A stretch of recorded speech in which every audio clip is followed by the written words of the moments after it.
Out of the gates and ready to go. Hot Mic with Hutton and Withrow is underway. The Friday edition has arrived.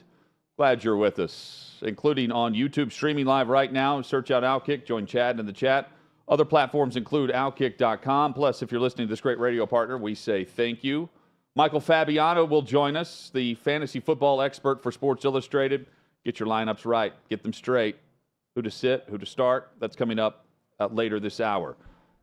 Detroit Lions rookie quarterback Hendon Hooker returns to the show today in hour number 2. Kelly in Vegas, Kelly Stewart, co-host of the podcast The Fade with Clay Travis at OutKick, among other things. Kelly will tell us who to play and how to win this weekend. Plus, Chad Withrow's top 10 games of the college football weekend later. Chad, good afternoon. Hutton, am I going crazy, or is this OutKick sign behind us as crooked as Connor Stallions at a Central Michigan game?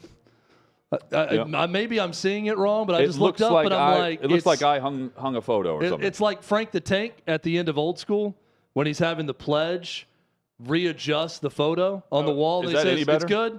It's perfect. No, it's perfect. Is that any better for you back there? Way.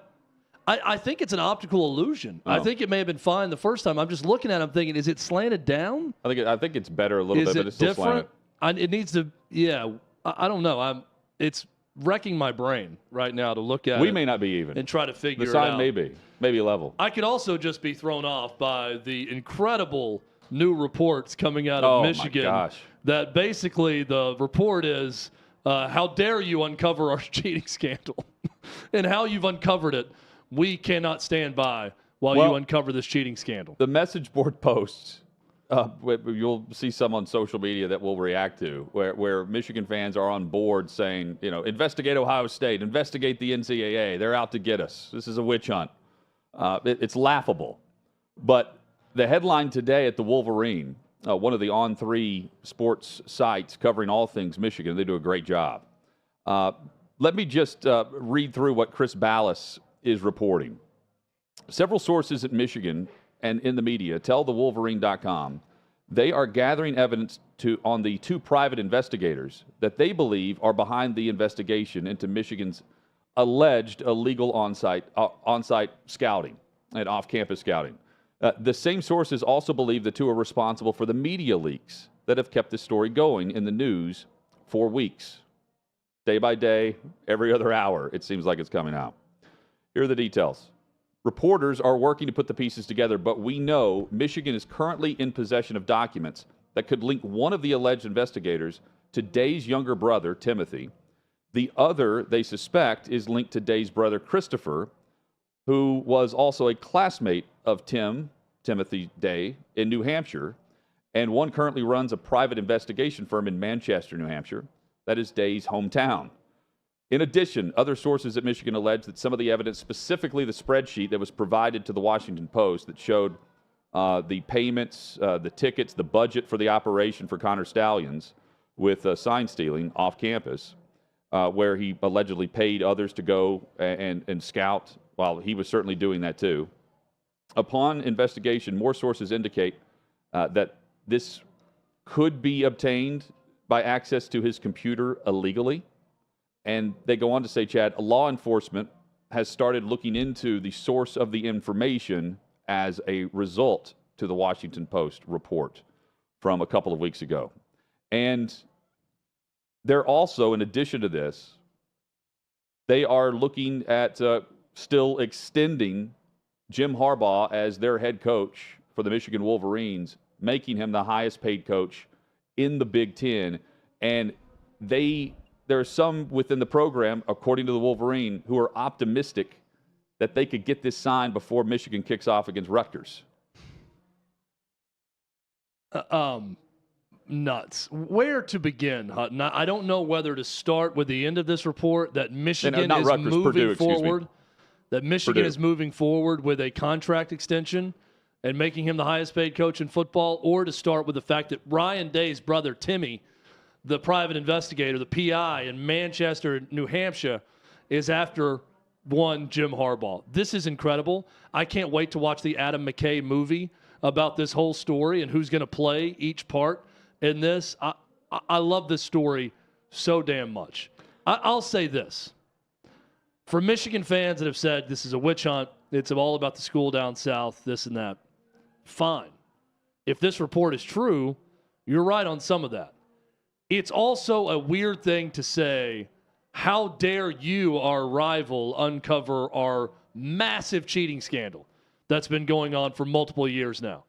How dare you be the ones that do that? So part of me kind of respects the grind from the Day family, that they actually did something about this, that they stepped up and said, instead of just talking about it and everybody whispering in coaching circles about Connor Stallions and his scouts being at our games, I'm going to get my little brother Timmy in New Hampshire that runs a private investigation firm to look into it. If true, respect to Ryan Day. It's going to make him hated by Michigan fans and Michigan people even more for centuries to come if this story is true. That part of it is funny enough. Now, the comical part that leads to things not so comical is if it's true that Santa Ono, the president of Michigan, and the Michigan brass are actually proceeding with a contract extension and a raise to make Jim Harbaugh the highest paid coach in college football. You mean to read the detail of it? Yes. The lawyers are proceeding for Michigan on their behalf, while some had optimistically hoped it would be in front of Harbaugh before kickoff with Purdue Saturday. Next week, quote unquote, is probably the earliest he will put pen to paper on the extension. The contract will include clauses involving NCAA violations. I mean, that's in practically every contract for head coaches. But the numbers are there for both sides, and both sides continue to express interest in getting it done. That, of course, could be revisited if anything more damaging were to emerge from this NCAA investigation. Chad, let's go back to what is alleged, what is now being investigated by Michigan. Why would Ohio State and Ryan Day need to go this path to figure this out? When, if you believe what the reports have been with TCU, multiple coaches called and said, they've got your signs. Change them up. Get ready over the next 37 days to prepare for your matchup against Michigan. And they did. If you knew then, why? I mean, I'm trying to think of the genesis of, okay, we've got buddies who has a private investigation firm. Let's get them to look into this. Why can't you go to the Big Ten? Why can't you go to the NCAA and say, here's what we believe is going on. Will you look into this? Instead of, allegedly, on Michigan's side of things, they believe the documents were obtained illegally by this firm. Why do you have to go down that path? When that blows my mind that there's not enough trust, even on behalf of Ohio State, to go to the Big Ten office and say something. Because it's not just Ohio State that's willing to speak up on what is being alleged Michigan has done under Jim Harbaugh's purview. Like, it under the umbrella of Harbaugh, this has gone on. We've had video now of Connor Stallions on the Central Michigan sideline with the sunglasses at night recording. But they can't go to the higher-ups within the conference and let them handle this. They have to hire or at least send out their own private investigation crew that they're buddies with to do it. I don't understand that part of it. Well, and then leak it to the media. It's like I don't. They wanted to get the info to hammer them. I think they thought if they went and told someone else, then Michigan would cover their tracks. I don't understand why you can't say, look into Connor Stallions, and then the Big Ten looks into Connor Stallions and what he's doing and how they're scouting. They could have told them, here's where he's going to be next. You can go and arrest him, basically, for the Big Ten and see what he's doing, and you can film him filming at this game if you knew the pattern of it. I know they're looking for evidence, but they had to have suspected more than just what is considered unethical among football instead of illegal based on the standard of the rule book. So they had to have enough evidence or at least present it as such to where you would feel confident in at least looking into it. Because if everybody's doing it and they're doing it better, they're the best pre-scout system in the world, according to one unnamed coach that told TCU this last year, I don't know how you can't present that to a higher up within the conference or the NCAA. From the NCAA perspective, I'll put them aside because it's worthless. I mean, what they've done is pretty effective. Well, unless it affects what could happen to Harbaugh and Michigan within the investigation. It's not going to affect him with the NCAA. right? Like even the Michigan report says the NCAA doesn't care how the information was obtained. They're not a criminal justice body, right? However it was obtained, they don't care if it was illegal or not. It may matter to the Big Ten, and I think takes too long. It matters to the Big Ten because it was illegally obtained by a rival's family member. So that's going to muddy the waters for the Big Ten to make a decision and obtained potentially illegally, according to what they're trying to review. If these reports are true, yes. If it was Ryan Day's, this could muddy any chance of them doing something harsh to Michigan within this season. Now, real quick, what is also a part of the Wolverine.com's report, Commissioner Tony Petitti of the Big Ten is meeting with the Michigan administration this afternoon, including President Santaono, and they're discussing the case after his recent meetings within the conference with the coaches and ADs, where, Chad, at least a majority spoke up in regards to not just the investigation from the NCAA, but all of the leaked information that everyone's reacting to, and they want Michigan, Harbaugh, and the program held accountable. Well, let me get into that in a little bit. I want to get into the second part of this story first, and that is the contract extension. If that is in fact true, that they're thinking about doing this, this is a damning report on Michigan and every other athletic department in their stupidity. When they come back and cry poverty about athletes getting a piece of the pie, it's because of moronic decisions like this, that they worship at the altar of football wins, and however their football coaches get it, they don't care. If Michigan, in the midst of all of this, actually allows Jim Harbaugh to put pen to paper on being the highest paid coach in football and giving him any type of contract extension, that is one of the dumbest moves of any school I've ever witnessed, ever. That is so stupid. I really hope for Michigan's sake that part of it is not true. They're saying, oh, maybe by the weekend, but now that's not going to happen. Maybe next week. If that happens, they are an absolute laughingstock. If they allow their head coach in the midst of this, before everything plays out, to sign any type of contract for any type of raise, considering what he's already making, is asinine. Now to the part about the right now he's directors. making 7.3 annually, according to Google. Yeah. So on to the athletic directors and their part about this. And they decided this on their AD and administration of Michigan decided to continue down the path of the extension on Tuesday, according to this report. They're idiots if they allow him to sign a contract. Michigan, one of the dumbest programs in the history of programs, if that's actually true. And if I'm a Michigan fan, I'm thinking, let's maybe pump the brakes on the raise and contract extension for our head coach embroiled in one of the biggest scandals in the history of college football right now with no resolution to that scandal. While you have with the Connor NCAA Stallion on our campus within 5 days of receiving this report, with Connor Stallion suspended, and now with Ryan Walters, their opponent this weekend for Purdue, let me applaud him, the first head coach, to put his name to something and say, we all know exactly what happened. There's no proving it. The proof is in the video and the photos that are out there. It's unfortunate. We've had to change everything this week leading up to the game. I applaud Ryan Walters for putting his name on something, okay? Because that's been a real problem during this story. Way too many people are saying things anonymously. And look, I'd rather get an anonymous quote and something honest about something than no quote at all. But it does come a time where people need to step up and decide, hey, you know what? I'm going to put my name behind this because I actually want something to happen to Michigan in all this. This was sent to me from a buddy. Here are a couple of anonymous quotes that have been reported on recently. This is from an SEC staffer. My God, what idiots. Doing it is one thing. Getting caught is an entirely different thing. This from a Sun Belt head coach. In some ways, they should be held accountable for just sheer stupidity.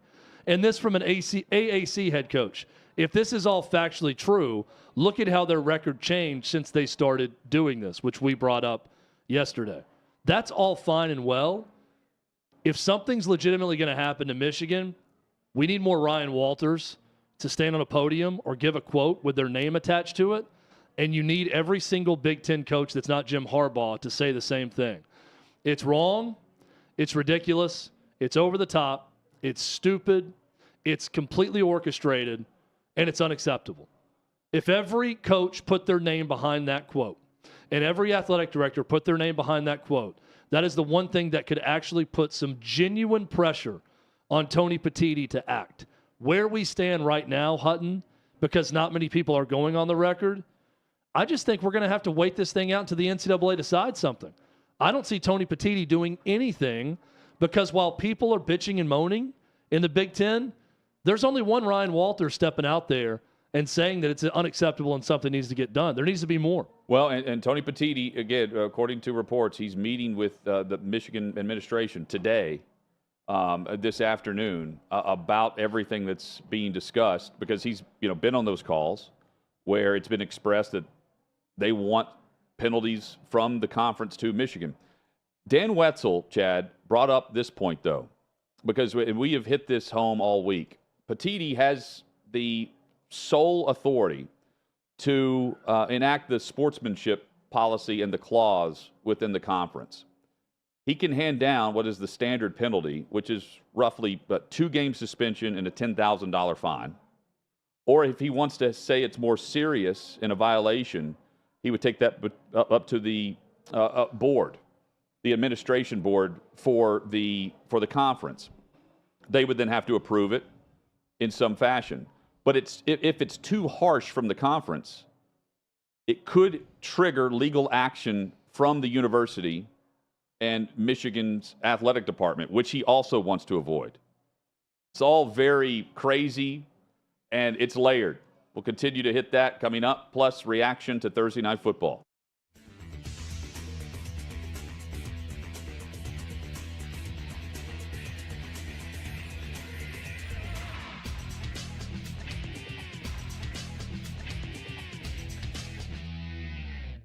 Quote, a good state champion caliber high school boys team would smoke the best team in the WNBA. Then this weekend, after the video was posted and the critics, of course, came for him, he doubled down on what he said, posting this on X. Quote, it's sexist to say women's basketball players aren't as good as men's.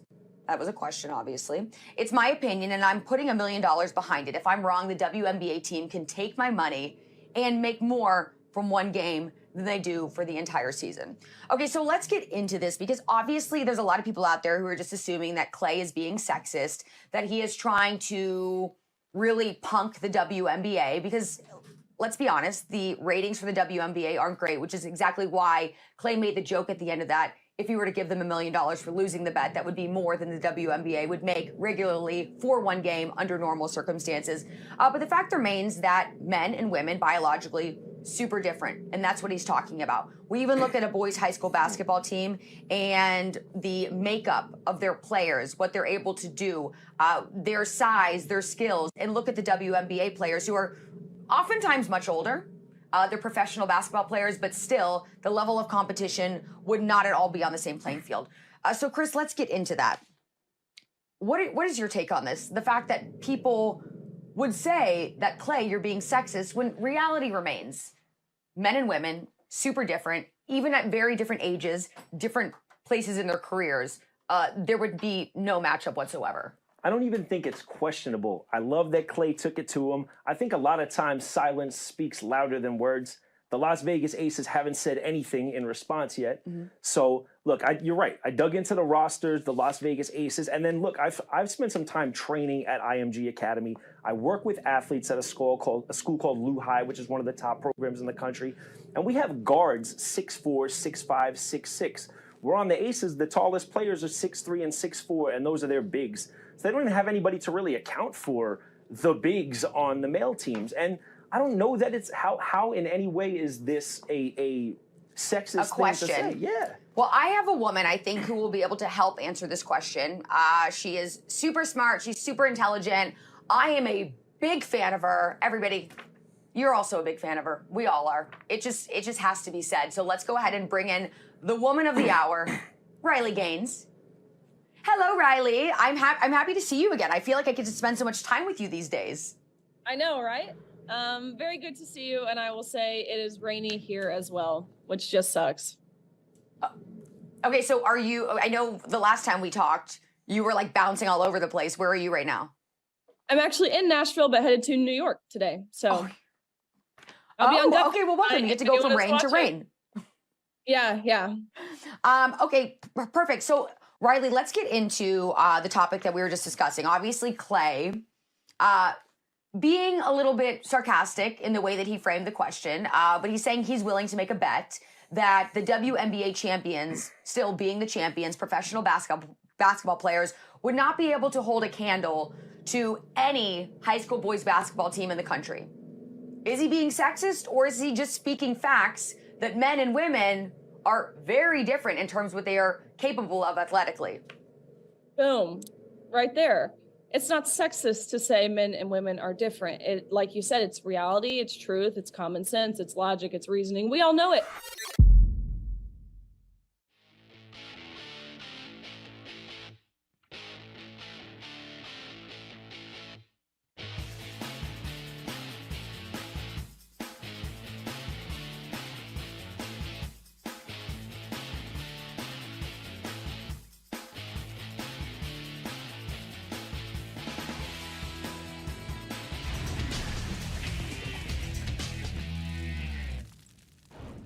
Coming up in 20 minutes, get your fantasy football lineups set with Michael Fabiano, Sports Illustrated's fantasy football expert.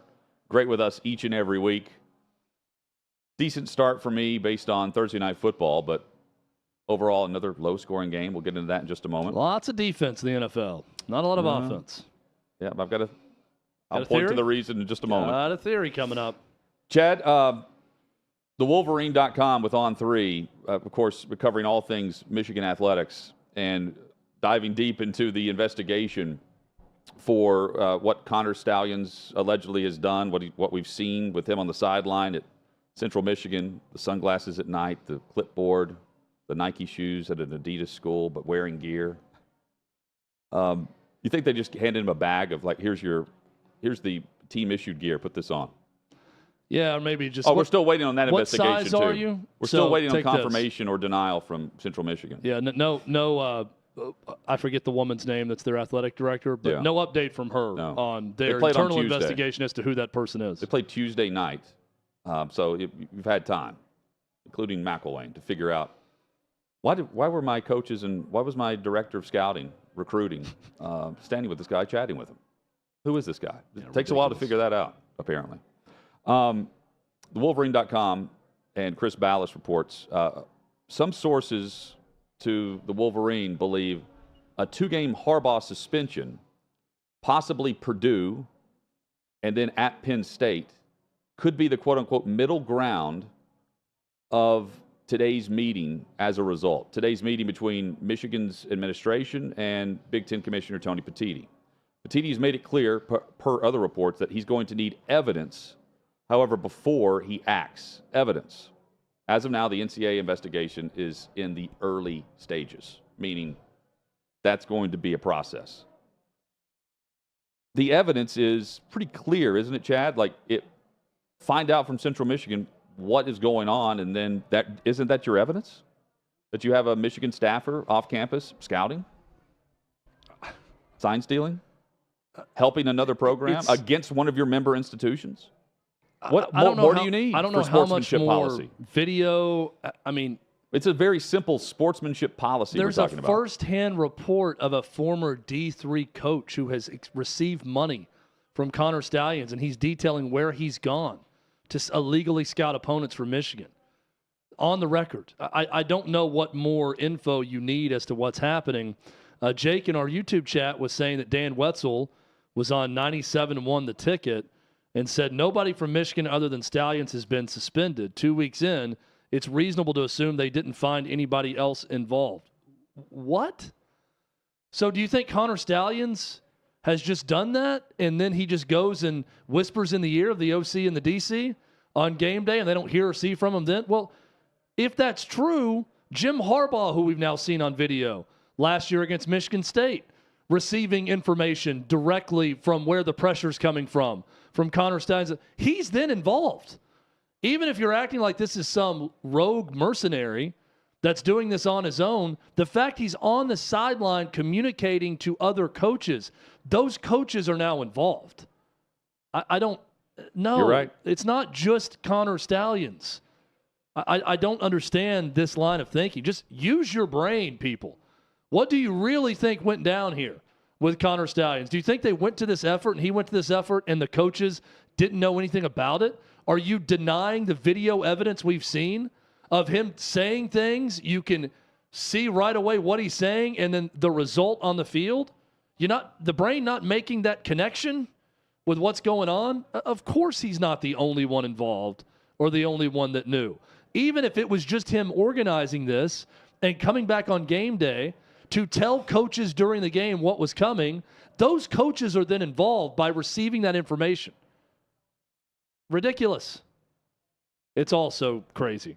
Hendon Hooker will join us coming up in a little over 30 minutes. We'll ask him because he was playing in the South Carolina game, for instance, last year, where rumors are out there that South Carolina wearing wristbands for the first time on defense, they were helped in some way against what could possibly be an opponent, and at the time they were, for Michigan in getting to the playoff as an at-large or possibly an opponent in the college football playoff. Here's the other part of this, the whole Matt Weiss thing. I still don't really know what went down there with him and the computer crimes that cost him his job, but I don't think he's in jail, or maybe he's awaiting. He obtained emails from on campus. Yeah, right? that's the rumor, right? But the thought was that all of this computer information came from that investigation, one way or another, either leaked by the Michigan law firm that did this to someone else, or somehow that became a part of it. But this report, though, is very specific on the information they believe was obtained illegally, and it's the Washington Post report and document that they showed, the spreadsheet of the money scattered and the tickets purchased and the budget and how spread out the scouting offsite was. That is very specific on what was obtained on the computer. I don't know what illegally obtained means, though. My point is, could they have gotten that from someone at the law firm that was investigating Michigan illegally with lawyer-client privilege? Or they hacked into a computer somehow. But so let's go back. Chad, let's just spitball here. Like, if we're Ohio State, right? We're Ryan Day. Why do you have to do it this way? I mean, lack of faith in the NCAA, yes, but lack of faith in the conference? The conference or the NCAA should be hiring these investigators. And hired maybe a stretch based on the friendship alleged and the connections to the family that Michigan is supposedly saying through reports with the media. And then why the leaks through the media in the slow drip if, in fact, this is true? I think Ryan Day's trying to save his job.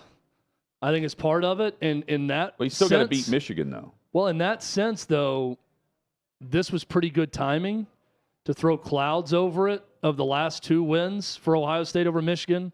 I'm sorry, Michigan over Ohio State.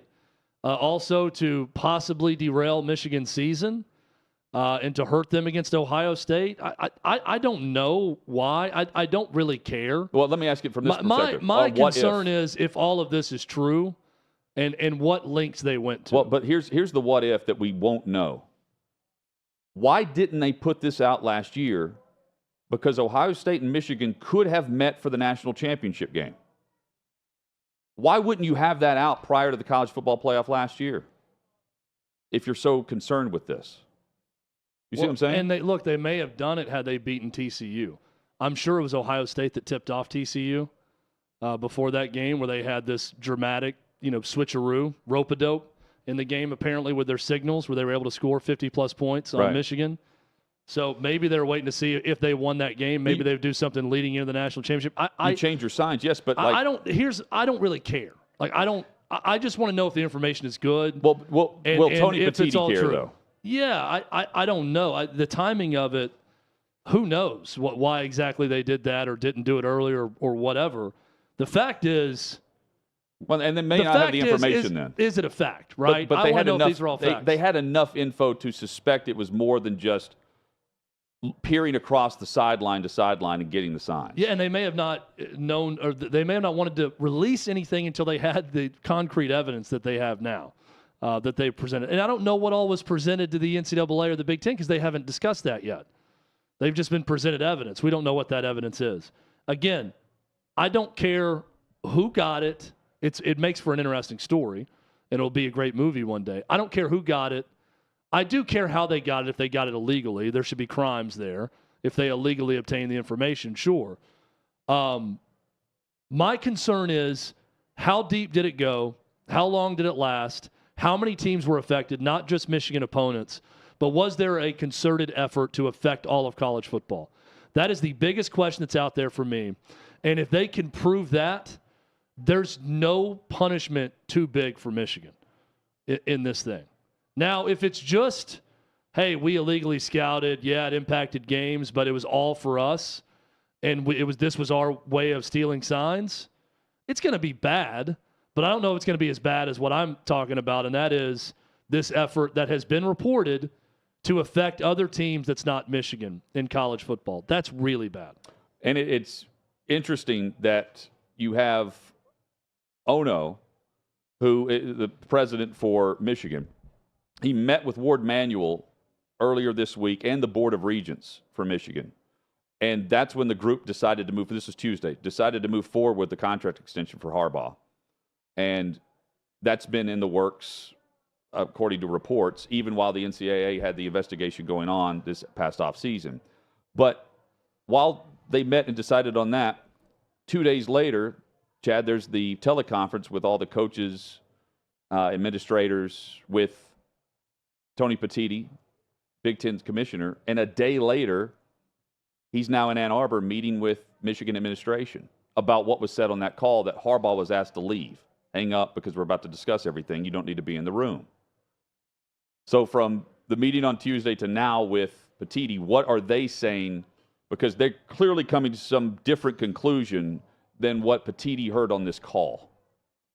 And what's the middle ground, quote unquote? If it's just the standard suspension, does that really hold any water for what has taken place here and what will take place down the road if Harbaugh leaves, if he bolts for the NFL and Michigan's punished, but punished well after this current administration and staff is gone?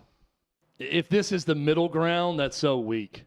Well, the middle ground would be a standard suspension, not egregious. I think, they survived just fine without Jim Harbaugh for those first 3 games. Granted, 3 bad opponents. Yeah, well, if you want to suspend them for the rest of the season. To me, that's the middle ground, not these 2 games. I think you say you're done for the rest of 2023. Your assistants can handle it the rest of the way. And so far? To me, that's the middle ground the Big Ten could come to with Jim Harbaugh. And so far, there is no direct evidence straight to Harbaugh. Only Connor Stallions. But having someone in Nashville go to the Vandy game or be prepared to go and scout the Vols, per reports, and through the documents obtained by the Washington Post, it's not like it's a one-man show. And it's not like he randomly slides up in someone's DMs and says, hey, man, you want to go to the Vandy game this weekend for me? Yeah. And here's what I need you to do. There's a trust factor there. There's a trust factor from Stallions with all these different games where people were ready to go, ready for the call. All right, we're sending you out based on results of this past weekend. And there's a trust factor that's not going to get out about what you're doing. It's more than just Connor Stallions randomly coming up and concocting this type of sign stealing. Let's get into one other facet of this, Hutton, that is interesting. The report came from the Wolverine.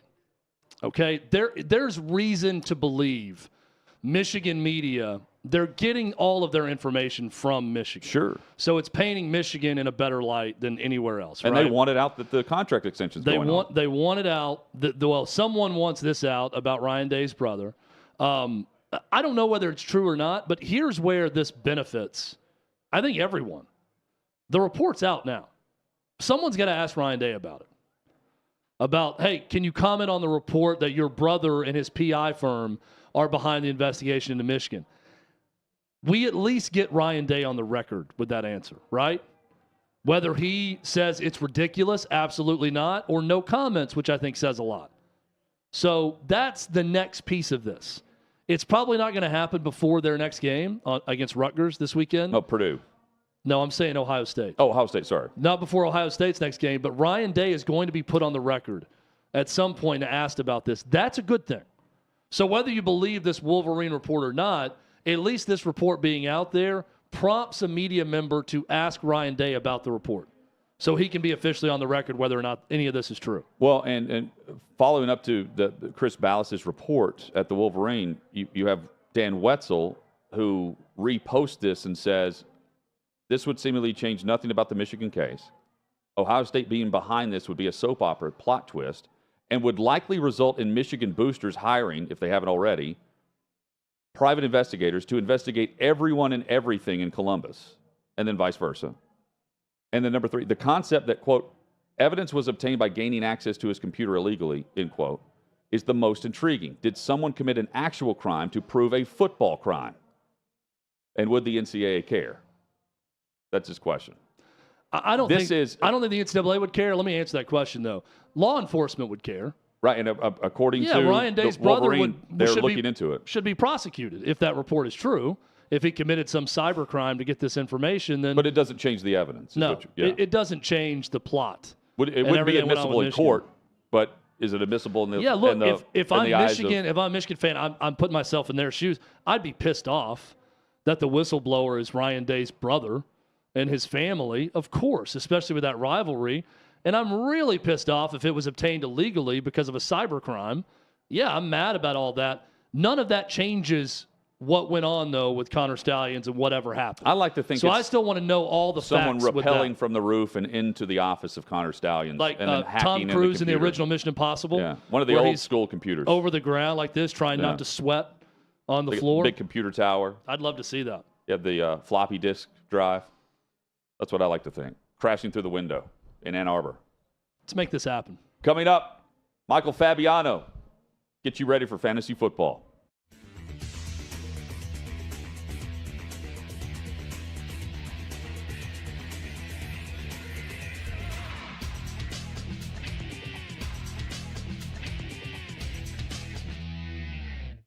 I'm here at the Big Machine Music City Grand Prix, but that's not the only big race that's on people's minds. Let's go talk about it. There's no way Biden can win again. There's just no way. Even the people that voted for him because they didn't like Trump, now at least have to see like senile, not all there. Probably won't be alive for 4 more years. Are you a Trump guy? Or are you a DeSantis guy? Or someone else? I don't like any of them.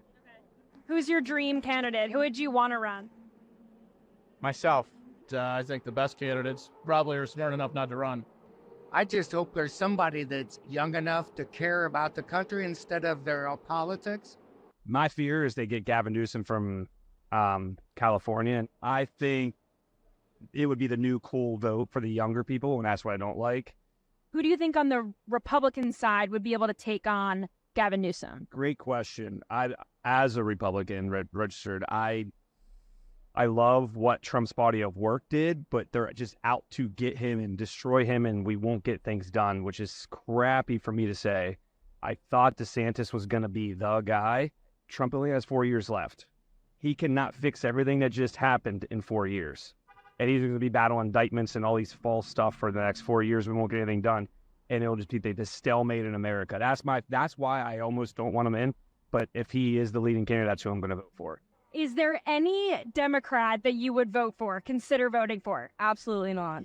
What about RFK Jr.? No. Who should our first female president be? Michelle Obama, of course. Okay. Yeah. I'm going to go with Harambe 2024. We have the 2024 presidential race coming up, and I wanted to see who you thought your favorite TV characters would vote for. Homer Simpson, who do you think he would vote for?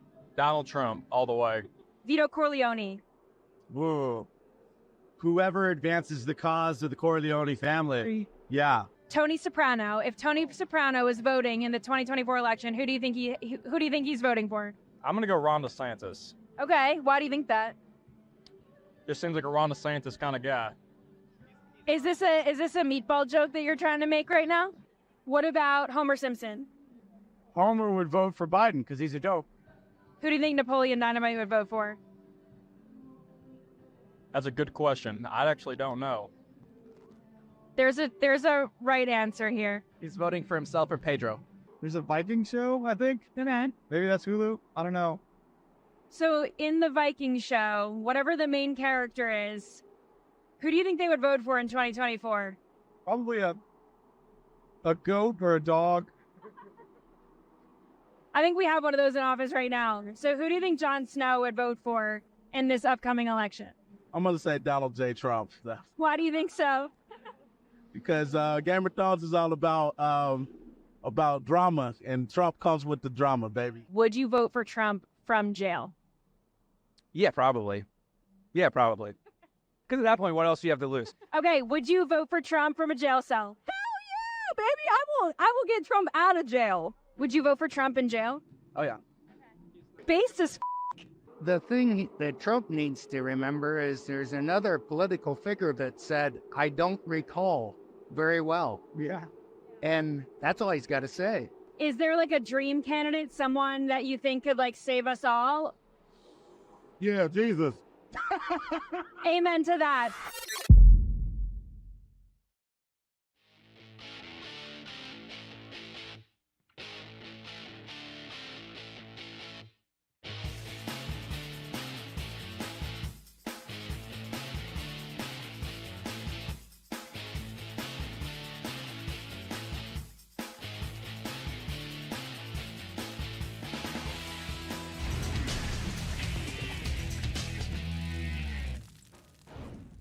Coming up in 20 minutes, Detroit Lions rookie quarterback Hendon Hooker will join us. Hot Mic with Hutton and Withrow rolls on across the OutKick network. Time to set your fantasy rosters. Maybe hit the waiver wire one last time. Set the starters, who to sit, and more. Michael Fabiano joins us each and every week at this time, and we get the best advice from the fantasy football expert for Sports Illustrated. Michael, great to have you back on, man. Hope things have been well. Yeah, doing good. Luckily started Derrick Henry on Thursday night, had Deontay Johnson in the lineup as well. There you go. That worked out well. And I even started Najee Harris against my better judgment, and he ended up putting up a pretty good number. So. A rare fantasy scoring. You had the wave come through on Thursday night. That's very rare, at least for me. And I want to fall on the sword here. I did start Desmond Ridder last week, and all he did was get benched. And now Heineke is the starter in Atlanta this weekend. I kind of am happy about that from a fantasy perspective. Not a big fan of Desmond Ridder, but Atlanta's hurting this week because Drake London's not going to play. So Heineke is going to be throwing probably a lot more to Kyle Pitts and Jonnu Smith. Good for their value. So that's one of the questions we have, actually, is with London out, Jonnu Smith or Jake Ferguson? I'd still go Jake Ferguson. I like the matchup against Philadelphia, but it's certainly a toss-up. Michael, I've got one. I think it's the second straight week I've had this dilemma. Rashee Rice over in Germany against the Dolphins, or Jackson Smith and Jigba in Baltimore this weekend. The projections are right next to each other. I'd probably go Rice. I think it's going to be a high-scoring game. I mean, the total's over 50, whereas Jackson Smith and Jigba's third in terms of the targets behind DK and Tyler Lockett, playing in Baltimore. Much tougher atmosphere. I'm going to go with Rashee Rice. In terms of value, are defenses much more valuable this year, given the fact that offense is down across the league? The unders are hitting. Are you finding more value in the consistent scoring from what defenses are doing based on how leagues are set up? Honestly, no, because some of the defenses that we thought were going to be very good from a fantasy perspective had not been. Like, look at the Patriots. Their defense has been awful. The Niners lately, their defense has been awful. So I think maybe you get some better and a greater number of streaming options.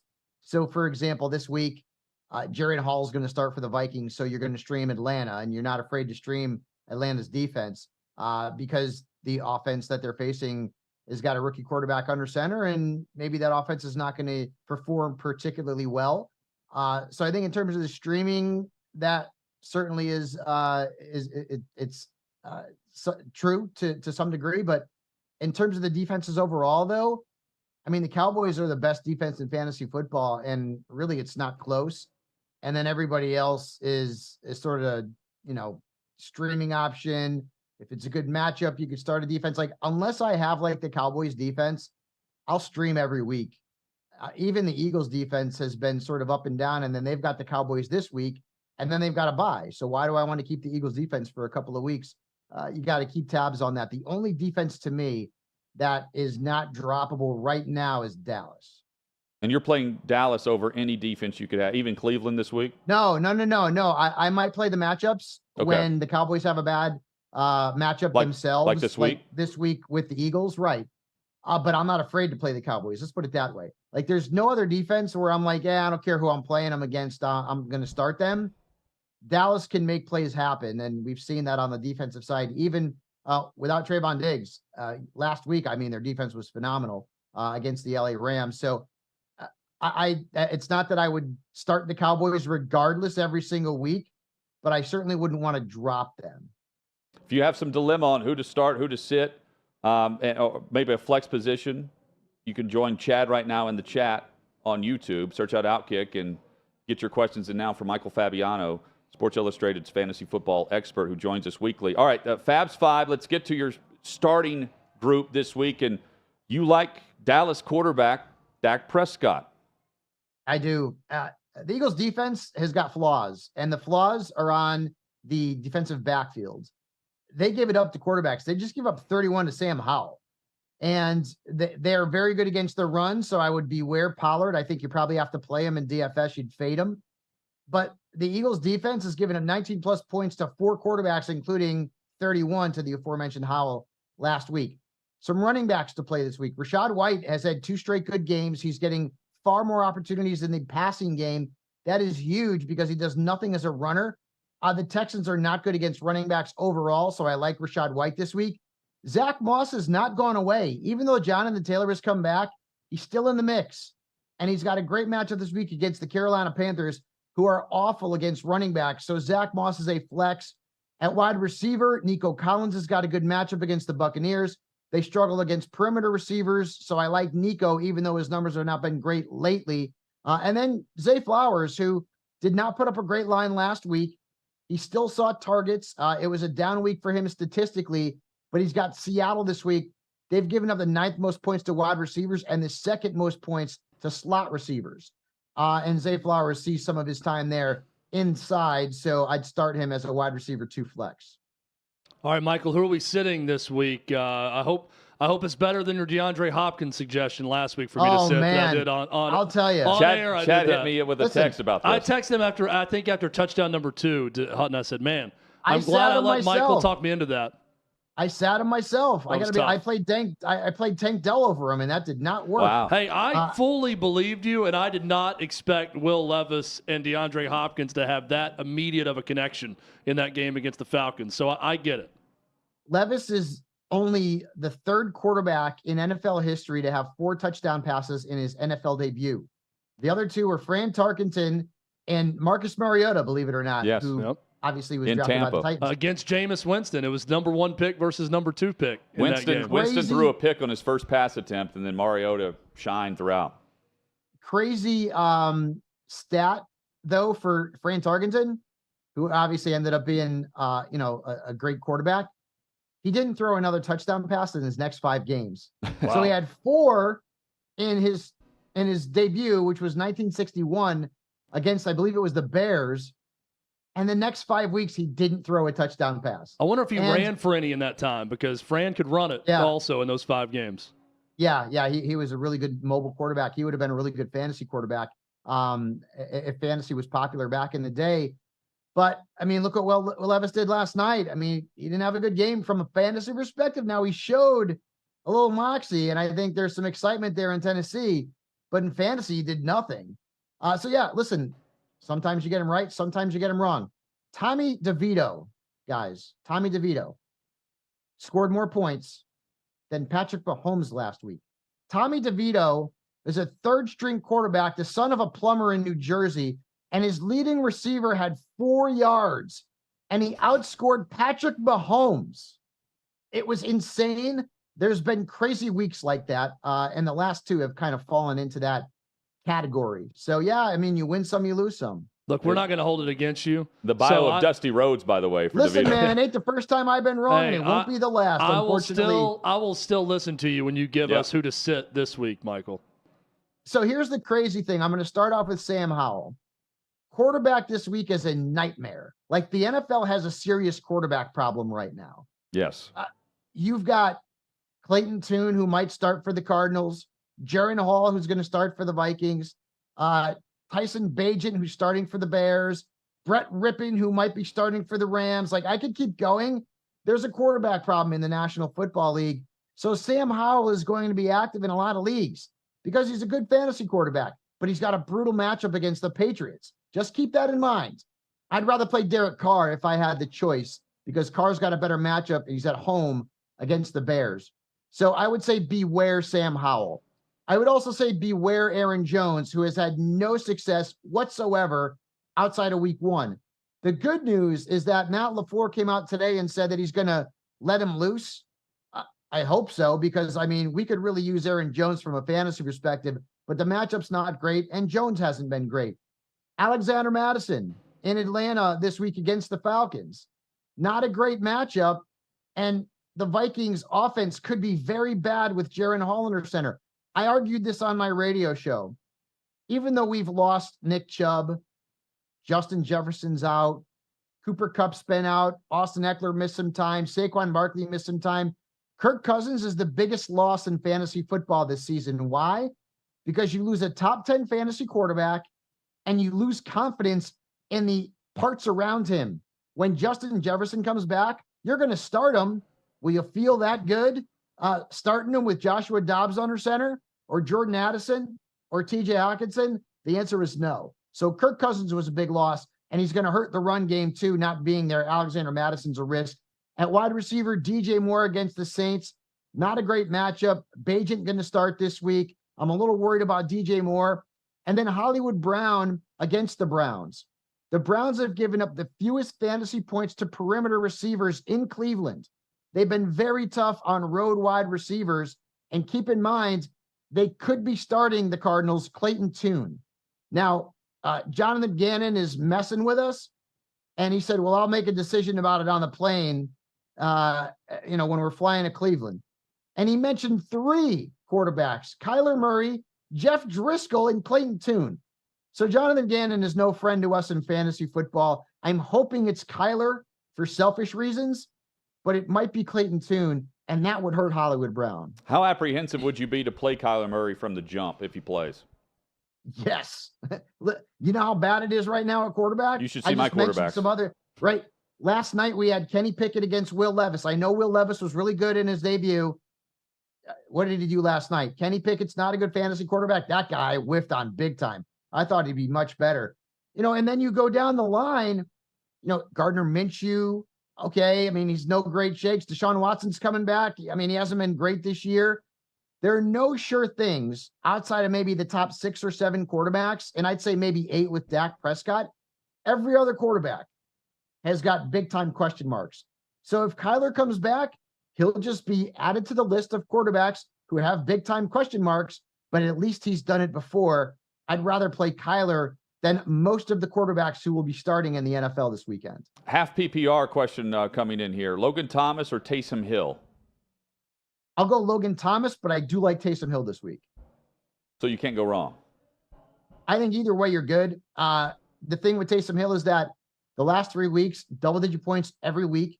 It just depends on how the Saints are going to use him. And he's been getting utilized as a running back, running RPOs, somewhat as a receiver. Juwan Johnson came back last week, so he didn't get as targeted as much. But Taysom Hill is the Swiss Army knife. I'd rather go Thomas, though, in this case, but they're close. Michael Fabiano has been our guest. We were chatting about this just before the show. Do you play other fantasy sports? Are you hardcore into any other sport other than football? Honestly, no. I started off in fantasy basketball when I began my career at CBS. And I was big time into basketball, baseball, and football. Eventually, everything went to football when I was working for NFL Network. And while I love watching baseball, and I've always been a big basketball fan, I haven't played in a lot of fantasy leagues in other sports. I'll probably play like 1 or 2 baseball leagues max. Other than that, it's mostly fantasy football. And I kind of have to minimize baseball because the 2 sports overlap and it's just too much. Because right now I have 15 fantasy football leagues. And even with that, when I'm doing waivers on Tuesdays, it's like, man, this is taking me like an hour to do first world fantasy problems, but I don't play too much in terms of every other sport. Always love the perspective, man, and so do our viewers that chime in and let us know. Thank you as always, and good luck to all of your teams this weekend. You guys too, and try not to start Clayton Tune if you can help it this week. I will not. Do my best. I will not. I may be down to him after this week, though, with all the injuries I have. There's Michael Fabiano. We'll get our fantasy WNBA advice from Michael next week based on his other leagues that he's interested in. Speaking of leagues where you can take the under. Which Las Vegas ace would you start this weekend? Big game coming up against the Mercury. Chad, great matchup. We'll chat with Hendon Hooker coming up, where he's close to returning, according to his head coach, from the ACL injury, coming up on a year since that's happened. And we'll certainly ask him about Michigan sign stealing and the rumor. Something up in Columbia, South Carolina. The rumor with the connection with South Carolina. That's next on Hot Mic with Hutton and Withrow across the OutKick Network. What you're experiencing is the bold taste of a Southern legend. Old Smoky Moonshine and Whiskey, authentic Tennessee mountain-style spirits. We believe in crafting flavors that were born from tradition but defy expectation, and pioneering a new experience with every sip. Because if it doesn't do this, it ain't this. Old Smoky Moonshine and Whiskey. Come on.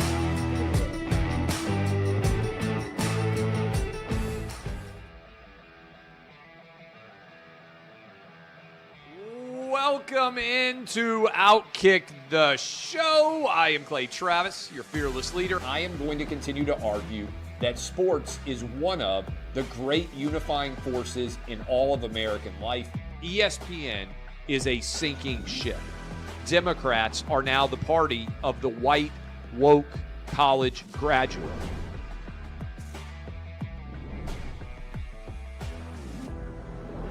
We live in a land of participation trophies. You gotta lean into the turns.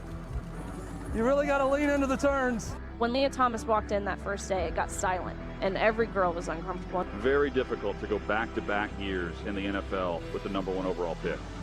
Is it fair for people to be upset with Barbie? I've been out of LA long enough to have forgotten that libs, no matter how ridiculous the scenario, are gonna live. Another week of inflation, another week with Biden with COVID, and another set of losers to crown. People don't watch the WNBA on TV, in person, on a plane, on a train, on a bus, or on purpose. I mean, what have you seen firsthand of how this has affected you in the plant and your fellow employees? Under Joe Biden, the Taliban has retaken Afghanistan. Putin has invaded Ukraine. So if there was ever a time for freaking aliens to inhabit and conquer Earth, now would be that time.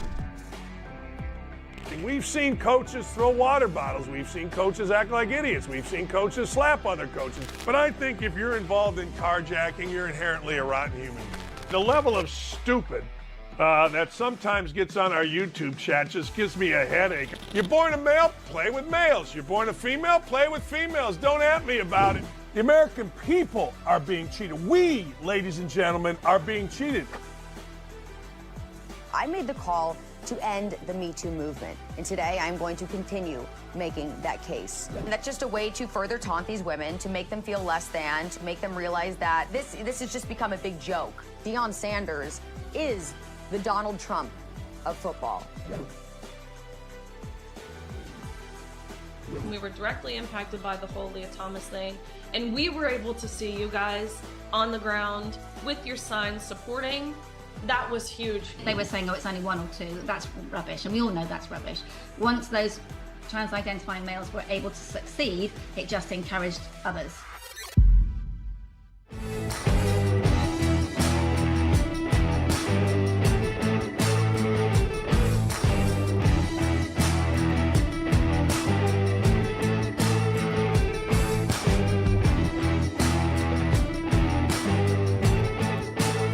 Old Smoky Moonshine and Whiskey, bold taste of a Southern legend.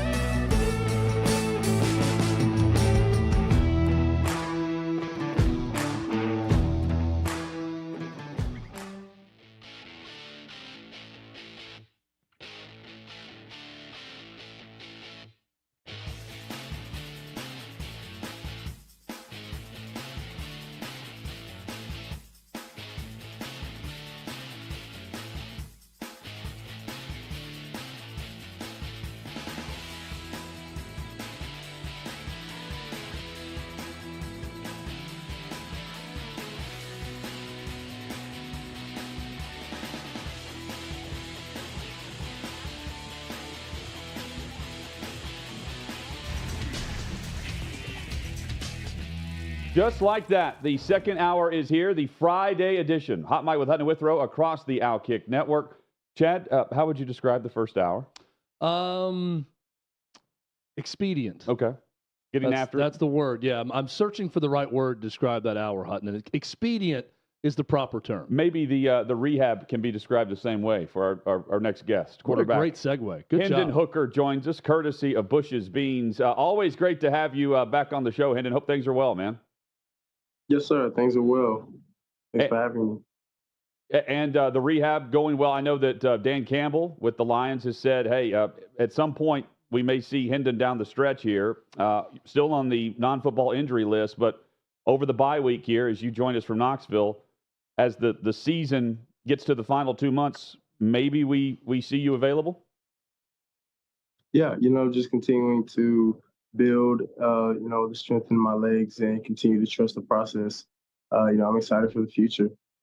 How many quarterbacks have you talked with about the ACL rehab? I know Kyler Murray's expected back sometime soon with the Cardinals. And, of course, other injuries. I've never heard of an injury going behind schedule. They're always ahead of schedule. It seems to be the case for you.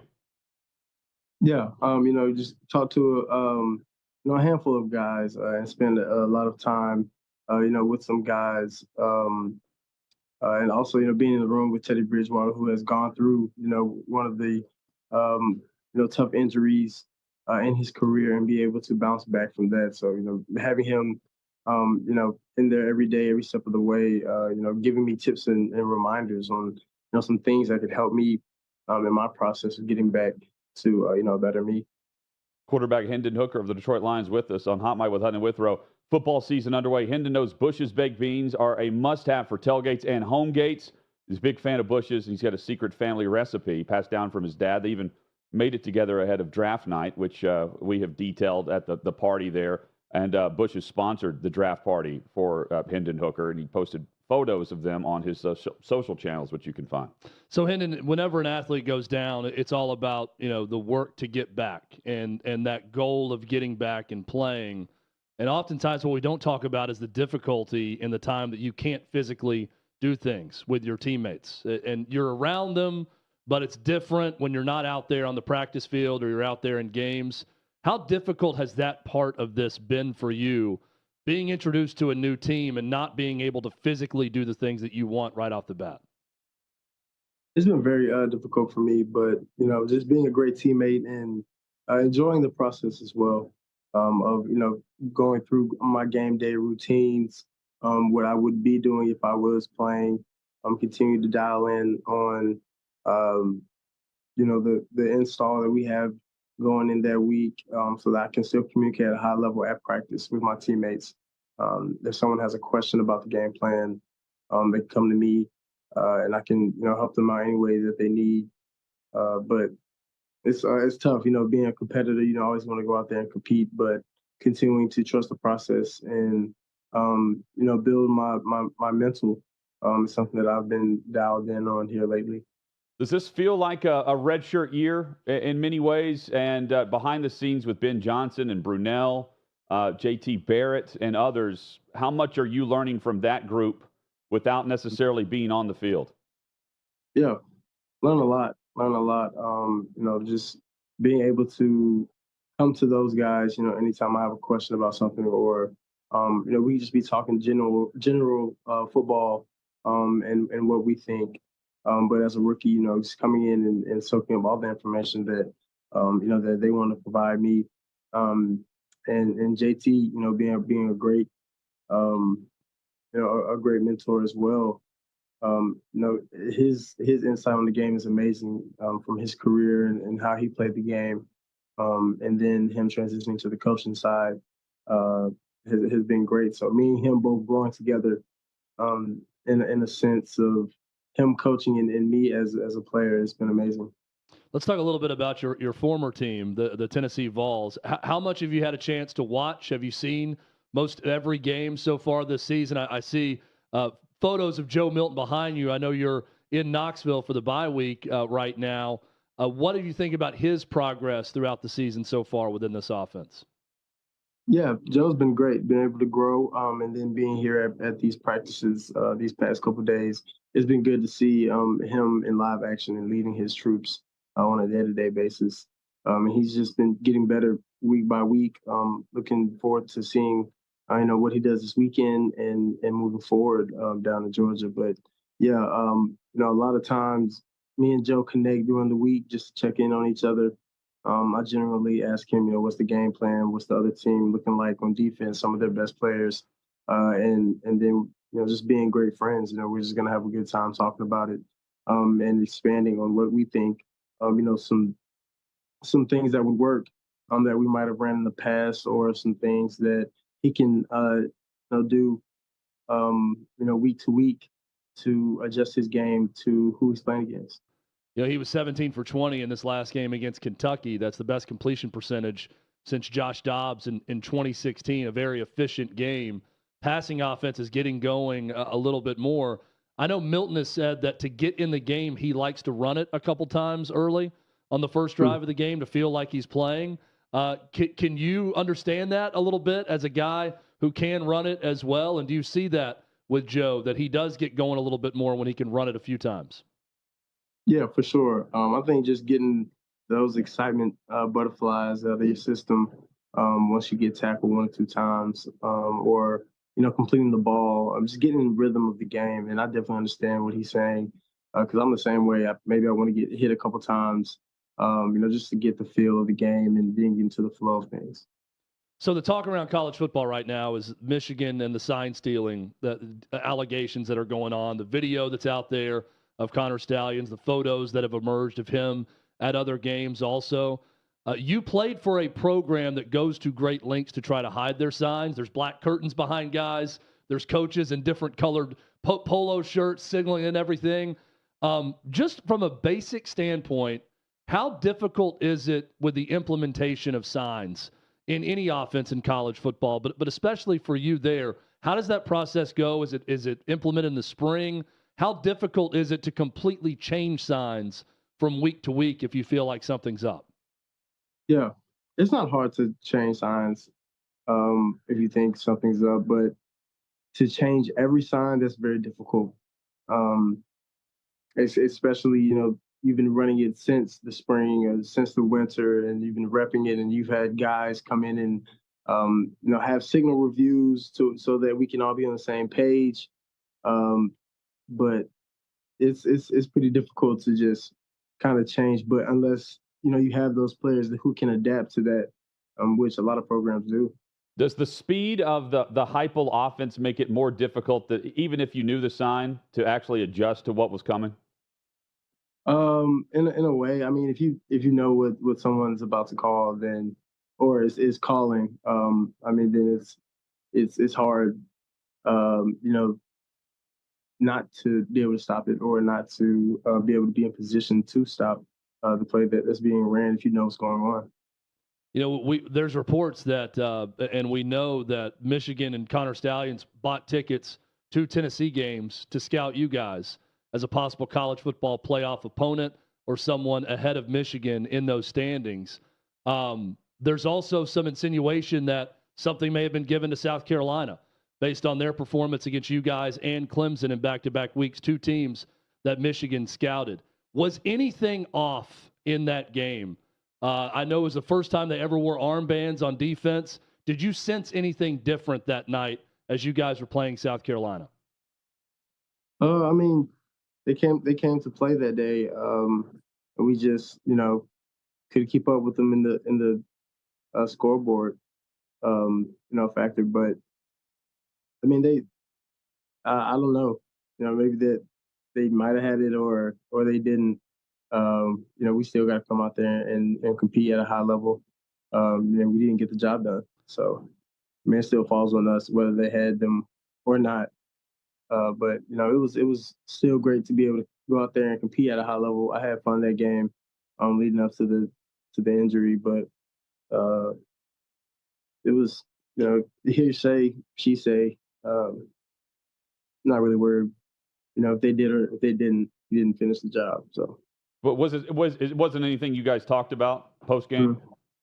No, It was more of just, man, I'm hurt. So that's what my mind was. What was sorry, Hendon Hooker with us, courtesy of Bush's Beans. What was Jared Goff's Halloween costume? Did you see this? It looked like he was Willy Wonka. Oh, yeah. And what he posted, I saw there was like fake snow and stuff. Yeah, I don't know about any fake snow. When I was getting on the flight to come to Tennessee, it was some flurries coming down in Detroit. Oh, so maybe it was real snow. Real snow. It did snow in parts of the country recently. Do you have a favorite Dan Campbell story or moment so far in your rookie season? He's a movie guy, and he loves to post the movie clips to motivate us, before games, and a lot of them are just hilarious. So he always has a great sense of humor, but he just brings the juice every day, and that's something that's very inspiring as a player, for sure, to see your head coach come in there with energy and passion every day, with the want to win ball games. And that's what we're all here for. And every day we come in with that same mindset and matching his energy.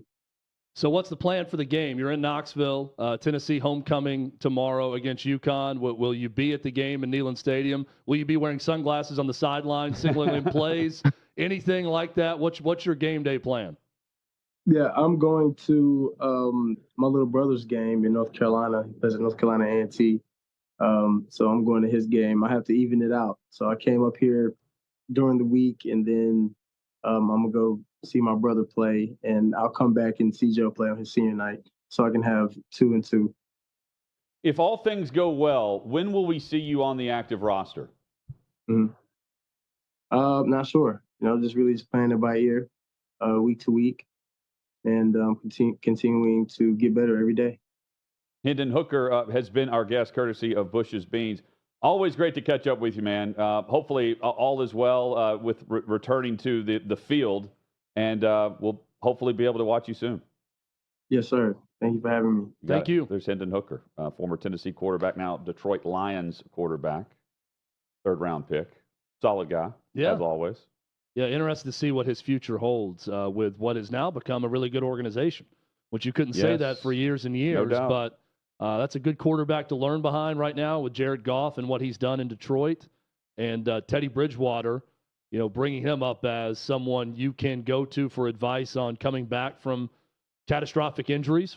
I wouldn't say ACL's catastrophic now, but Teddy Bridgewater's gone through a catastrophic injury in his career. An awful one, yeah. So that's a good resource for Hendon Hooker.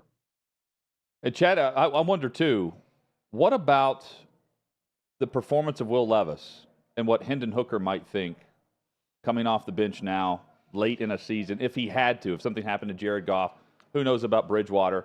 It's a redshirt year for him, but waiting in the wings benefits Will Levis to some degree. And Hendon Hooker gets potentially a full season.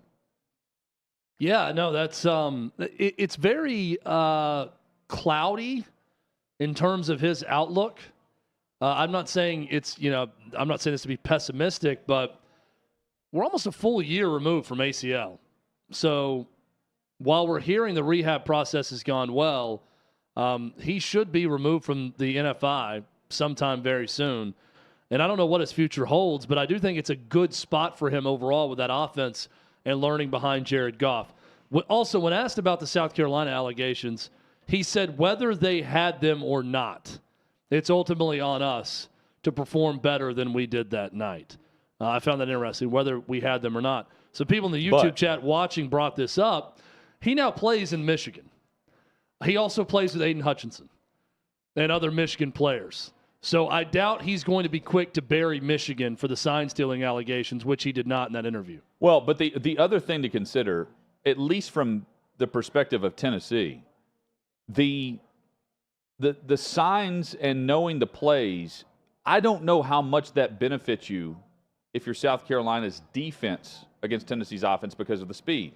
To me, Chad, the real benefit when he says either way, we've got to execute, he's talking about the offense. The defense, though, for Tennessee would be at a clear disadvantage because you've pointed this out. If, in fact, you want to buy into this theory and the rumor and all the connections, what had South Carolina's offense done against previous defenses leading into that game? Practically nothing. And then they go on and put on a show against Tennessee and Clemson and play okay against Notre Dame in the bowl. Just saying, from if you wanted the signs, if you needed those signs, the benefit would be from the South Carolina offense against Tennessee's defense, because I don't know if South Carolina's defense can keep up with what the signs are going to be by the time you get to the line in 13 seconds. Yeah. Right? Well, look, the argument here would unless be, you look to the sideline. Yeah, here's the argument. It's either a total coincidence that Spencer Rattler and South Carolina's offense struggled most of the season and struggled the 2 weeks prior to that game, and then he became Roger Staubach for 2 games against Tennessee and Clemson, the 2 teams that Michigan illegally scouted. We have proof of that. Maybe it's a total coincidence that he looked great in those 2 games against Tennessee, which was not a great defense a year ago, but Clemson, which was a great defense in the week after that. Or, they were given some signs. I don't know. Tennessee's offense still played pretty well in that game. I get that. It was the defense that was a big problem. But we've seen video today of Stallions telling Jim Harbaugh pressure right while Michigan was on offense. So it's going to help the offense as well. Coming up, YouTube has a promise for football fans and the dumpster fire of the week. It's Hot Mike with Hunter Withrow across the OutKick Network.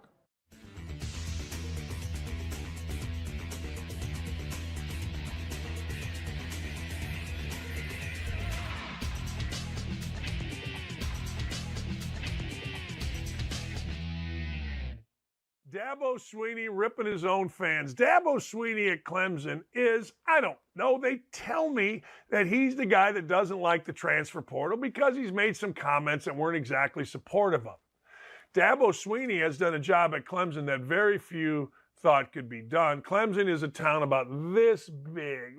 Well, I better do this, not that, because that's like a white power sign idiots say. It's about that big. The state is South Carolina. The state is not Clemson. So, but Dabo Swinney put Clemson in rarefied air. If you, a couple years ago, were going to name me the 3 best college football teams before Georgia's run here, you'd say Alabama, Ohio State, and Clemson. That's kind of who it always came down to. It felt like. So Dabo Swinney is now the victim of something that is good in one way, but it's bad in another. Incredible expectations of your fan base, meaning 10-2 ain't good enough. It just ain't. You can say whatever you want, but it just ain't. We got to be better. What? We're not in the college football playoff? What? We're not winning a national champion? What? We're 4-2? That's only winning 67% of our games?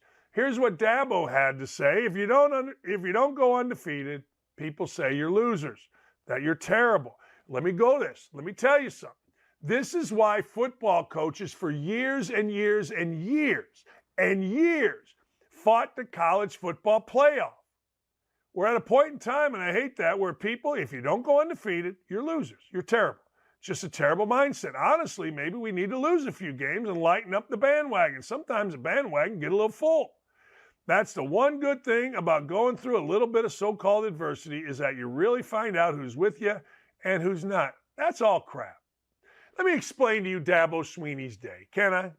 Dabo Swinney probably wakes up around 5:30. Dabo Swinney smokes shit, shower, shave, shampoo, goes to the office. Probably has a meeting at 7. Dabo Swinney then is probably in different meetings with players or recruits, or maybe the administration, going and maybe watching film, whatever. Then he has practice. Then after practice, he's doing the same thing. Then in the evening, he's making phone calls. Probably goes home around 10. At no point in time in his day, his week, his month, his year, is he finding out who's with us and who's not with us. It's not like there's a list. Now, maybe you find out what media member wants to rip you, but on a daily basis, a monthly basis, you're not finding out any of this crap. It's very simple. Coaches, if you want to know who's with you, understand that when you lose, nobody's really with you. If you want to know who's really with you, win. And then everybody's really with you. It's literally that simple. As my father used to say to me, Dan, we're with you, win or tie, and we ain't so sure about the tie. So shut up with that stuff, win some football games, and don't sweat it. Seriously, do yourself a favor. Work hard, grab yourself a glass of wine, go sit in your chair, and read a book instead of being on social media or worrying about who is with you and who is not with you.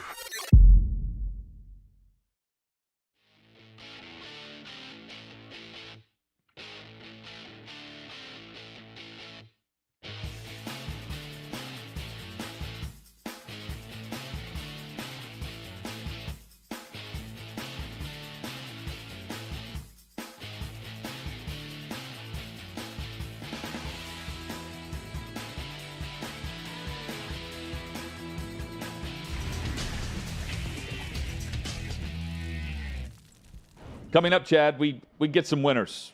Kelly in Vegas. Kelly Stewart joins us, as she does each and every Friday. One of my only winners consistently has been what I argue to Kelly in Vegas. Every week, she tells me I'm an idiot. And every week I win in what I tell her to bet. I have a pick I'm so confident in, it may be awful. You ever have that feeling? I will never doubt you, given your score and wrong team favored versus my score and wrong team favored. David, do we know the record on wrong team favored? We need to look up the victories here. I have not calculated that yet. I have to do outright some digging. Winners. It's been good. It's been good. If you want to take your victory lap, go ahead and take the victory lap. No, you've had a ridiculously good year. I mean, it's crazy to get outright winners, but with Vegas underdogs, that consistently correct the way you have. It's been an amazing year. I'll take my hat off. It's incredible. I'm just trying to see how much money now, I lost by not the majority of people it. would win one, maybe two, not zero like me. So we're looking at two ends of the spectrum. Hutton is here way up high on amount of wins for picking a team that's an underdog to win outright. I'm at the floor of zero to get right all year. And I feel like every week, like this is like, it doesn't matter. I like yours this week. Every week I could say this, but I feel like my second or third place choice always wins. And then I pick the one that's wrong every week. So I've actually got two this week. One I'm going to pitch Kelly. One I'm going to play in wrong team favorite. Hey, if we get to week 10 and you still haven't got a winner, I'll let you pick. Don't let me do anything. Multiple teams. Don't. No, Chad wants to win this the right way. Yeah. He needs a winner. I don't need this. Don't pander to me. I don't want to be given anything. I will show you pity. I don't want any pity. He doesn't want it. That's the last thing I want. I know Chad will. If I'm going to be defeated, I will be defeated soundly and without complaint. And he'll bet the 17-cent bet weekly. I don't want any benefit of the doubt, nothing else. I will say I'm going to go with an outright big underdog winner as my pitch to Kelly, and I'm going with an outright big underdog winner and wrong team favorite. I'm going big both is what I'm saying. Chad, what would be your stage name? I don't know what they call it. The wagering expert name. Like, remember the guy Jonathan Stone? Mm-hmm. But the same voice would come on like a year and a half later. It'd be a different name. Yeah. I think mine would be Connor Stallions. Connor Stallions. If I had to go with it. Betting expert. Cooper Stallion. Yeah. With one L. Chuck. A last name Stallions with one L? Chuck Rich, I think would be a really good betting expert name. I could go with Chuck Rich. Anything Chuck. I think I could go with that. Chuck Rich would work. Chadwick Thomas. Chadwick Thomas. It's as if the game has already been played this week.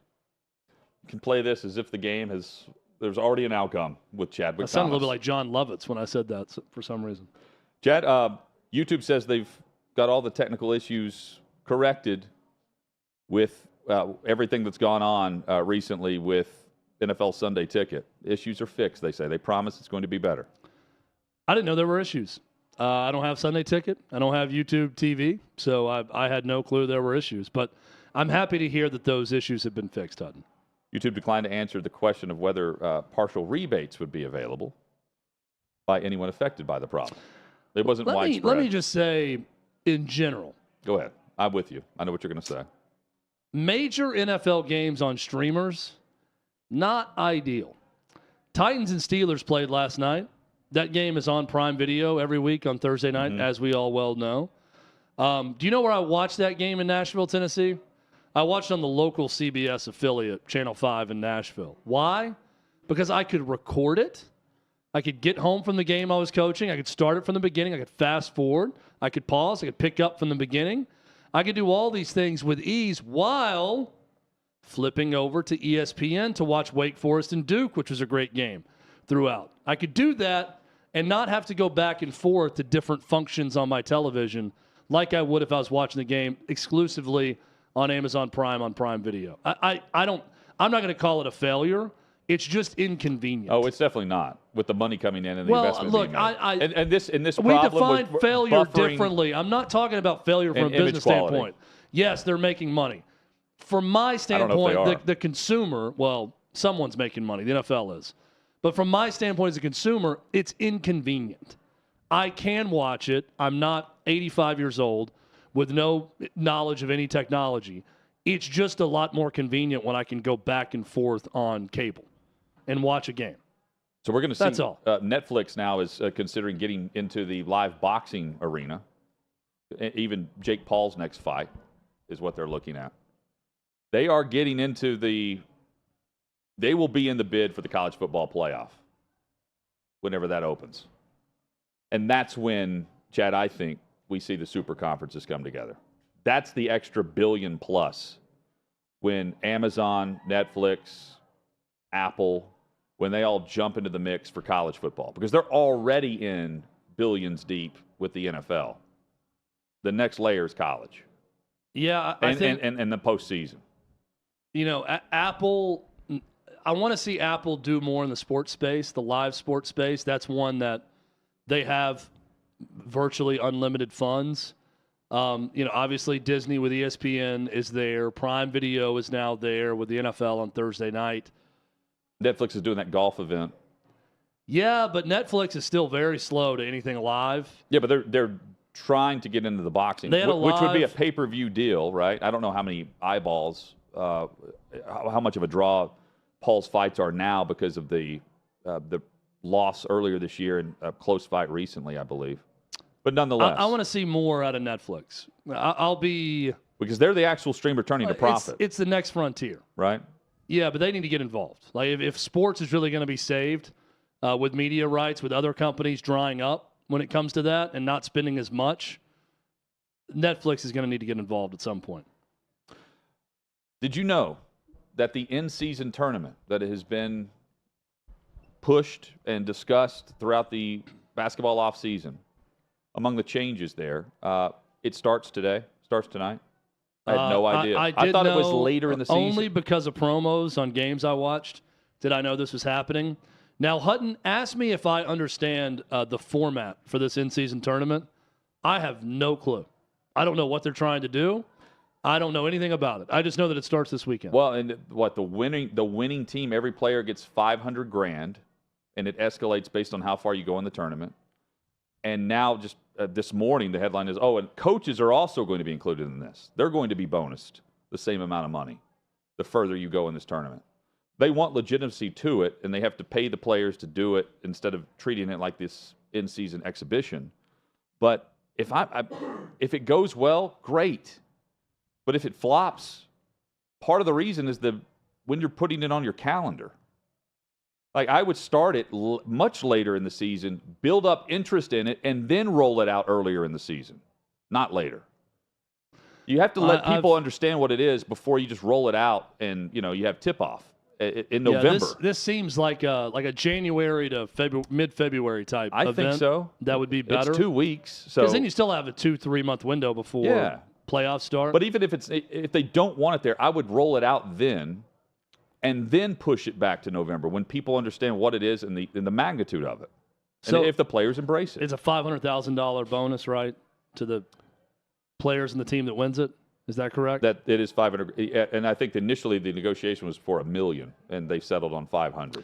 Well, I know Draymond Green talked about this and kind of scoffed at, it needs to be over $1 million for the players to care. That might be true. If you want to further alienate, though, I know a fan base, scoff at $500,000 for winning an in-season meaningless NBA tournament. That is one way to distance yourself from your fan base even more. $500,000, let me put this in the simplest of terms, is a hell of a lot of money. And most people watching right now fully understand that. If I hear any BS from players about, man, I'd play harder, and this would be way more of a big deal if we could make $1.5 million with everyone, I don't want to hear that. No fan of yours wants to hear that. People out there that are being hit by inflation right now and interest rates and getting screwed every time they go to the grocery store do not want to hear how $500,000 is not a big enough motivator for you to get up for a game against the New Orleans Pelicans in November. So save that. Well, some of their daily... That is my PSA to NBA players. What is, just say LeBron's annual salary? Was it 45 to 50 million, roughly? Again. Draymond's up there, like, I'm not... Great. I don't want to hear them say that $500,000 isn't a lot of money. So $500,000 to Draymond Green's contract. He makes $429,000 per week. And it breaks down to like $272,000 per game. I'm looking at this. Yeah, because you're going to play that per game each week on average. That's nuts. Yeah. I'm just saying if you say $272,000 per game, $68,000 per quarter, $5,000 per minute. I hate this breakdown. No, and I look, they make what they make. You know, that's the current market.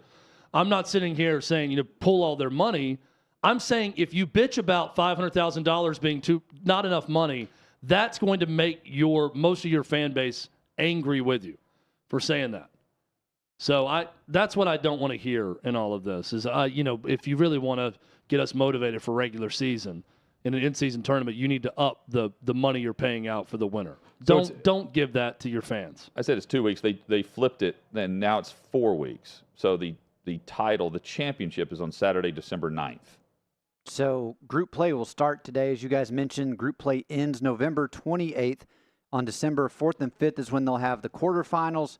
The semifinals will be in Vegas, and that's December 7th, and then the finals on December 9th. The championship does not count towards the standings. Every other game will. The championship that's where you get your $500,000 per player on the team. And you're still paid, you're compensated in this draw play. But yeah, Chad, it's odd. I want to understand it. I hope it's simple to just grasp. And I think they'd get more eyeballs post the finish of it, not playoff football for the NFL, but just post in-season college and NFL, the fervor for tuning into those games. Allie writes in and says, what's your point? You think Draymond isn't going to play harder in a tournament than he would in a regular game? My point is very simple. Don't act like $500,000 is not a motivating factor, because all of your fans, that is probably 5 times or more what they make in an entire year. So keep that thought to yourself. If you think it should be $1 million or 1.5 to get you excited about a tournament in November, save it. Because the fans that are spending hard-earned money to go watch you play, they don't want to hear it. That's a very simple way to put my point. Can I be any plainer? Oh, no, it's very simple. What I'm saying. And they're not motivated to play every game prior to the season anyway, based on load management rules. And they're still getting paid that type of salary across the league. Major League Baseball as well, but you still have the daily players that refuse to go out. The NFL needs to demand the guaranteed salaries, which I'm all on board with, based on what we see in other leagues. Dumpster fire of the week. Davey, kick us off. All right, guys. Mine, Chad brought a poisoning story last week. I've got one this week. A North Dakota man, his name's Steve. Steve was poisoned, I'll put the allegedly, by his girlfriend, Ina.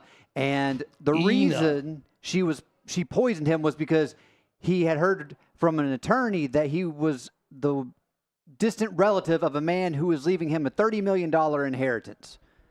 So the guy's poisoned with antifreeze. And then the next thing you know, it turns out there was no $30 million. It was a scam all to begin with. So now this woman's going to jail. Steve's dead. And it's just a terrible situation all around.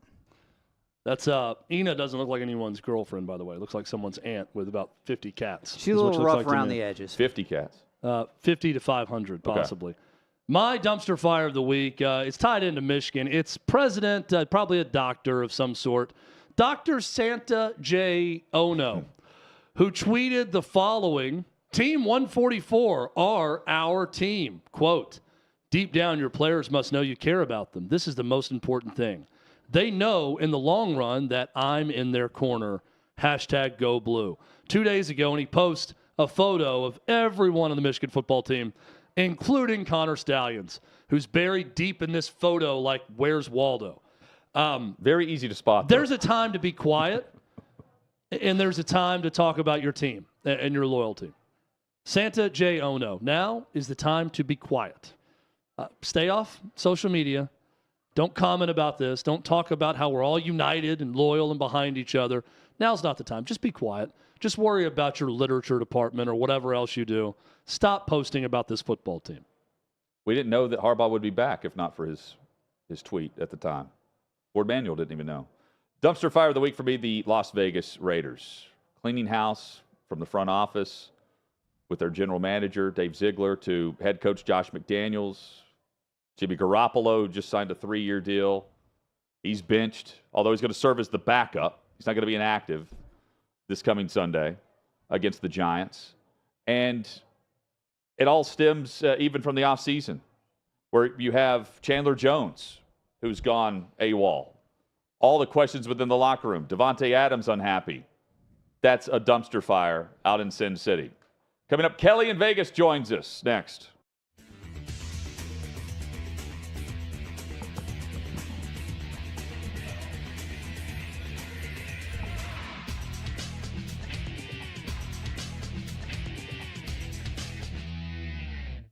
I'm here at the Big Machine Music City Grand Prix, but that's not the only big race that's on people's minds. Let's go talk about it. There's no way Biden can win again. There's just no way. Even the people that voted for him because they didn't like Trump now at least have to see like senile, not all there. Probably won't be alive for 4 more years. Are you a Trump guy? Or are you a DeSantis guy? Or someone else? I don't like any of them. Who's your dream candidate? Who would you want to run? Myself. I think the best candidates probably are smart enough not to run. I just hope there's somebody that's young enough to care about the country instead of their politics. My fear is they get Gavin Newsom from California. And I think it would be the new cool vote for the younger people, and that's what I don't like. Who do you think on the Republican side would be able to take on Gavin Newsom? Great question. As a Republican registered, I love what Trump's body of work did, but they're just out to get him and destroy him, and we won't get things done, which is crappy for me to say. I thought DeSantis was going to be the guy. Trump only has 4 years left. He cannot fix everything that just happened in 4 years. And he's going to be battling indictments and all these false stuff for the next 4 years. We won't get anything done. And it'll just be the stalemate in America. That's why I almost don't want him in. But if he is the leading candidate, that's who I'm going to vote for. Is there any Democrat that you would vote for, consider voting for? Absolutely not. What about RFK Jr.? No. Who should our first female president be? Michelle Obama, of course. Okay. Yeah. I'm going to go with Harambe 2024. We have the 2024 presidential race coming up, and I wanted to see who you thought your favorite TV characters would vote for. Homer Simpson, who do you think he would vote for? Donald Trump, all the way. Vito Corleone. Whoa. Whoever advances the cause of the Corleone family. Yeah. Tony Soprano. If Tony Soprano is voting in the 2024 election, who do you think he's voting for? I'm going to go Ron DeSantis. Okay. Why do you think that? Just seems like a Ron DeSantis kind of guy. Is this a meatball joke that you're trying to make right now? What about Homer Simpson? Homer would vote for Biden because he's a dope. Who do you think Napoleon Dynamite would vote for? That's a good question. I actually don't know. There's a right answer here. He's voting for himself or Pedro. There's a Viking show, I think. Okay. Maybe that's Hulu. I don't know. So in the Viking show, whatever the main character is, who do you think they would vote for in 2024? Probably a goat or a dog. I think we have one of those in office right now. So who do you think Jon Snow would vote for in this upcoming election? I'm going to say Donald J. Trump. Why do you think so?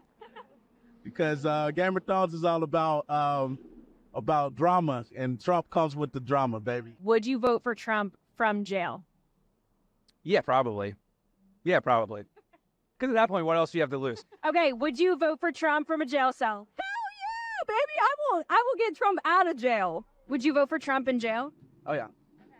Based as The thing that Trump needs to remember is there's another political figure that said, I don't recall very well. Yeah. And that's all he's got to say. Is there like a dream candidate, someone that you think could like save us all? Yeah, Jesus. Amen to that.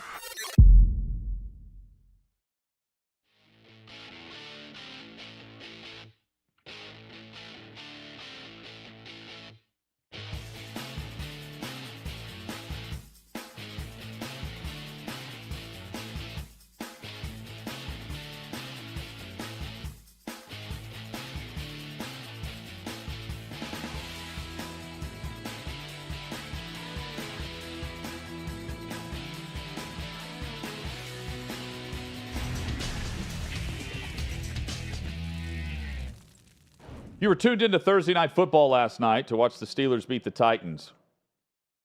You may have some action on the over-under. Maybe.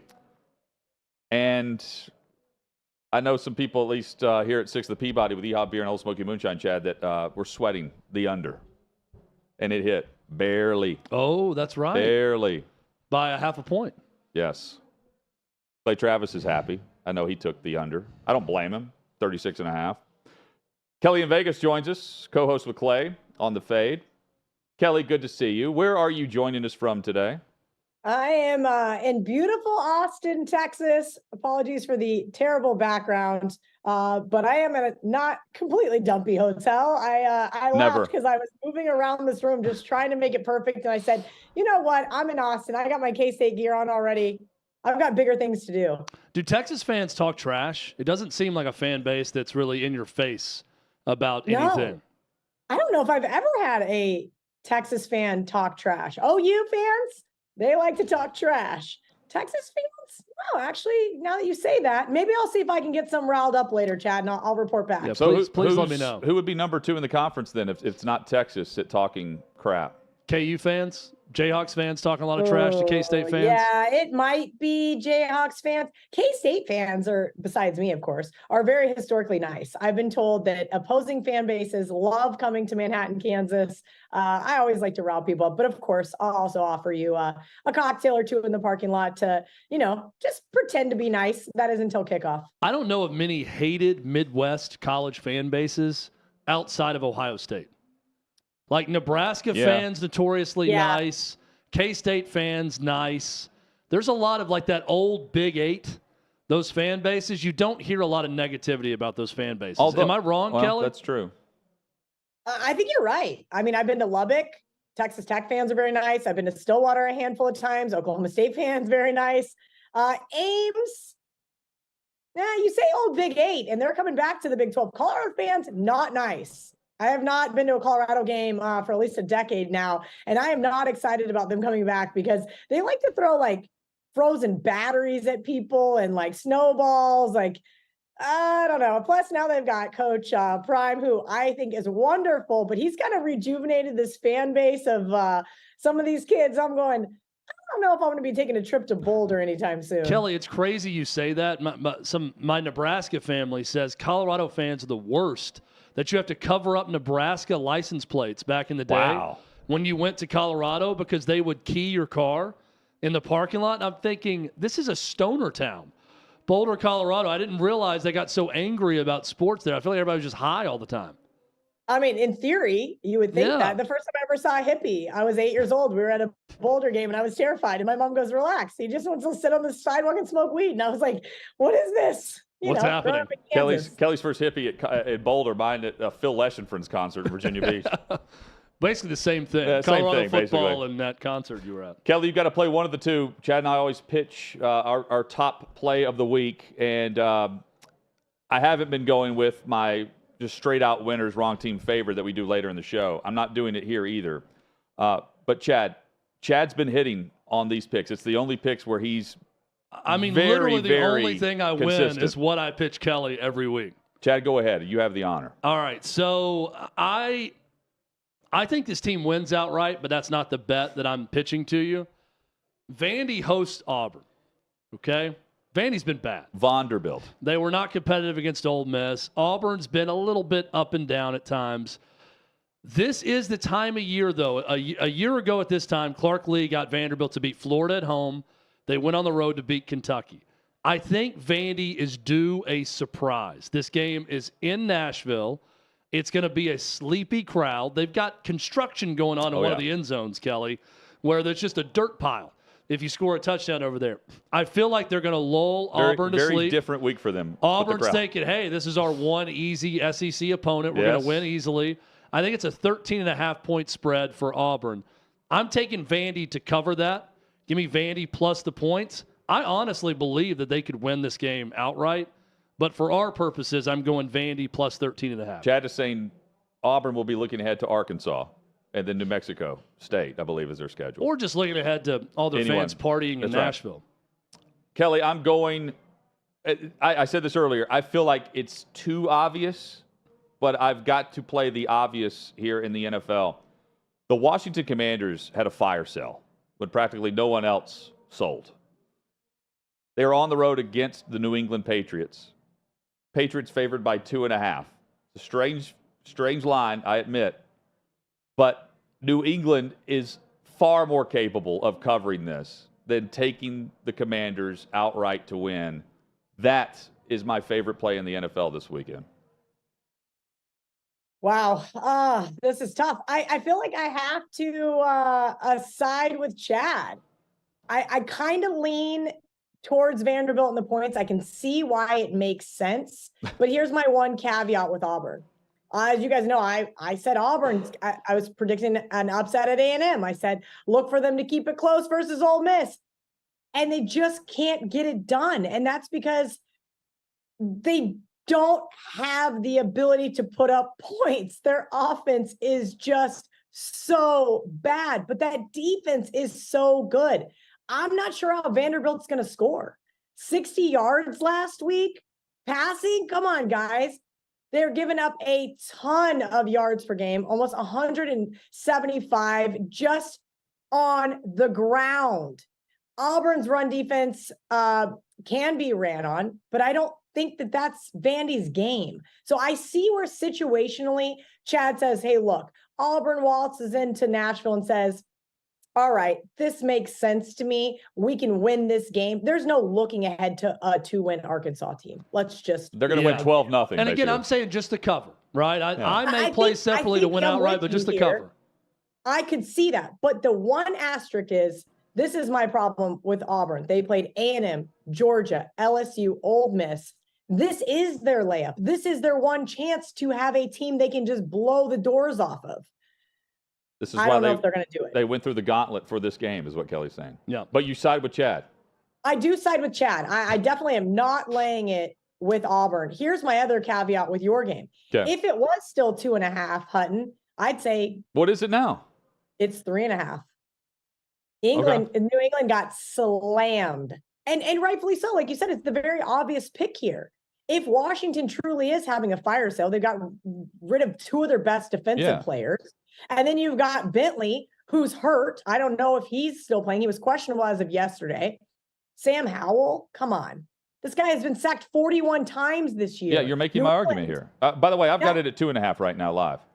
Oh, well, some money came back in on Washington then. I apologize. Normally I've got a 3-screen setup today. I have a laptop. Yeah, but I'm taking New England, by the way. I think you have to. I think it's New England or pass, right? You've got Bill Belichick, who has finally, we'll call it, turned a corner with this team. But my problem is just 2-6 straight up and against the spread and their last 8 tries as a favorite. This team is not built to blow teams out. We know that they've had some issues on the wide receiver front, especially injuries, right? I have some questions about this New England team. I think at 2.5, Washington is an excellent teaser spot. So I'm going to side with Chad here, and hopefully I don't mush him since he has a great streak against me. Florio putting out the rumor that the Commanders could Kelly and I are winning be this interested weekend in trading for Belichick in the offseason. All right, let's go 45 seconds or so on your top picks because you're taking a lot of points this week is what I've noticed, starting with Maryland getting 8.5 against Penn State. Yeah, this one's gross. But I'm hoping, we just talked about looking ahead. Maybe Maryland got caught looking ahead for Northwestern because Northwestern's just supposed to be an easy layup winner there. But I'm also hoping that Penn State is looking ahead to Michigan. That is who they face next weekend. We talked about how teams fare on the road versus at home. Well, James Franklin, great home favorite, terrible road favorite, 9, 17-2 against the spread. Getting +9 currently with Maryland. I have no choice but to possibly think they can keep it close. If not, maybe spring an upset here on Penn State. Gundy has been talking trash about Bedlam all off season. This is the one that they've had circled, and you're buying it with Oklahoma State +6 against Oklahoma. You know, we mentioned Oklahoma fans. I promise I'm not trolling them here. But since they beat Texas outright for me, they've really struggled. You guys saw them lose to Kansas last week, and now they just have to face a little brother team who has quietly put together a 5-game winning streak. All of a sudden, Gundy as a home dog is live once again. We've seen what the Sooners defense is, and that is an absolute liability. I don't think they're going to be able to stop the Cowboys. They just put up 600 yards in total offense last week. I am sad that this is the last Bedlam for the foreseeable future. And it's also unfortunate for Oklahoma because they're going to be headed to the SEC with an L. I like the Cowboys to get this one outright. Could be Sam Pittman's last stand in Fayetteville. They go to Gainesville this weekend, Kelly. You like Arkansas +3.5. Just wild. I played this at +6 on Wednesday. Money is pouring in on the Hogs, and rightfully so. Who is Florida to be a 6-point home favorite here? Hogs coming off a bye. Do I think they're going to get to go bowling? No, but if they can rattle off 4 straight, that is a real possibility. Sam Pittman has been excellent as an underdog, 16-6-1. Hogs have never won in the swamp, but I think they get the win on Saturday. Kelly, you can show everyone the shirt you're wearing right now as you give us your next pick. K-State +4. You'll be there in Austin to take on the Longhorns. Yeah, I had this game circled for a reason, and if Quinn Ewers was playing, this line would be much higher. But here's kind of my caveat, and I'm going to say this straight up as a fan. I am the hardest on the Kansas State Wildcats, and that's for a reason. But here's my one asterisk with this Texas team and what can be done to them that is ran all over them. So not only does K-State have a 2-quarterback system where both quarterbacks are mobile in Will Howard and Avery Johnson, they have a 2-headed monster in DJ Giddens and Trayshawn Ward in the backfield. Look for 200 yards on the ground in this one. I think it's going to be a close game. I think K-State can squeak out the win, but definitely take the points here because if Texas kicks a game-winning field goal, you guys are not going to see me next week. Vegas, that's fair. I'm rooting for you there, because you're helping us out here. You can take 2 weeks off if you want. We can't complain about it, Kelly. Maybe not from the fade. We'll see. Vegas thinks USC, the Trojans, are going to beat Washington, don't they? Aren't they telling us that based on this spread of only 3? They are. Hey, listen, I've been betting against USC for 3 weeks now. I had Notre Dame, I had Utah, and I had Cal last week. Cal could have got it done, but they made the right move as the underdog there, and that was to try to punch it in to get the win instead of go to overtime. USC has some issues, especially on the defensive side of things, but this Washington team is starting to show some of their faults. Now everybody's ready to give Michael Penix Jr. the Heisman. I think they're going to struggle mightily in the Coliseum. I think USC +3 is the play, but I definitely think +125 is worth a look. The only point you're laying that you're confident in is Iowa State against Kansas at 2.5. Why? I'm going to tell you guys, this is a situational play for me every single week. It is almost a blind handicap, and that is laying the points with the unranked team versus the ranked team. Jayhawks, number 22 in the country, catching 2.5. I've got to lay it with the Cyclones. Seattle on the road in the NFL against Baltimore. Cincinnati -2 against Buffalo. You like both. Which one do you like more? Ooh, I like Seattle more here. Wow. Listen, This Cincinnati team has really turned a corner, and I do like them, but this is going to be a tough game. I also did tease Buffalo, so I'm looking at both sides of those ones. But here's my thing. Seattle, 5.5, took them, if you guys remember, versus Detroit. This 5.5 spread is my favorite in the NFL because these dogs almost always win outright. Baltimore, hey, they've looked really good. They look like a Super Bowl contender at times, and then all of a sudden they seem like they don't care. This is one of those games they're going to not care. You know why? Because they are coming back from Arizona. They just have to play a Seahawks team who just so happens to be first in the NFC West. And who do they play next week? Oh, right. They play the Browns and the Bengals. Sometimes these teams don't care when it's not in their division. And I think that's what we're going to see here. I can see Baltimore with the best kicker in Justin Tucker winning by a field goal, but I did sprinkle on Seattle money line. Kelly, 10 seconds exactly. Where would you lay money on where Jim Harbaugh's coaching next season? Raiders, baby. Kelly, please do the downward hook 'em horns while you're in Austin throughout. They love it when you do that there. It's a middle the finger whole to time. them. Everyone you see in Vince burnt Young orange, will fight you over that. They will love you when you do that. Have fun. I wore the shirt on the fade, and I was sitting here, and you missed it. It just looked like I was in a purple T-shirt. Thanks, guys. Thanks, Kelly. What you're experiencing is the bold taste of a Southern legend. Old Smoky Moonshine and Whiskey, authentic Tennessee mountain-style spirits. We believe in crafting flavors that were born from tradition but defy expectation, and pioneering a new experience with every sip. Because if it doesn't do this, it ain't this. Old Smoky Moonshine and Whiskey. Come on.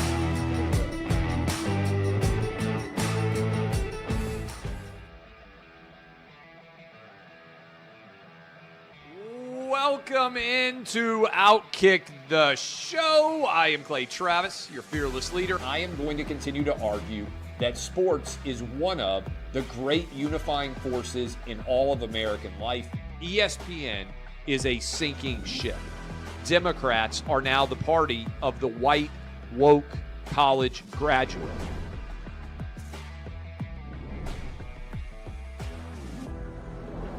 We live in a land of participation trophies. You gotta lean into the turns. You really gotta lean into the turns. When Leah Thomas walked in that first day, it got silent, and every girl was uncomfortable. Very difficult to go back-to-back years in the NFL with the #1 overall pick. Is it fair for people to be upset with Barbie?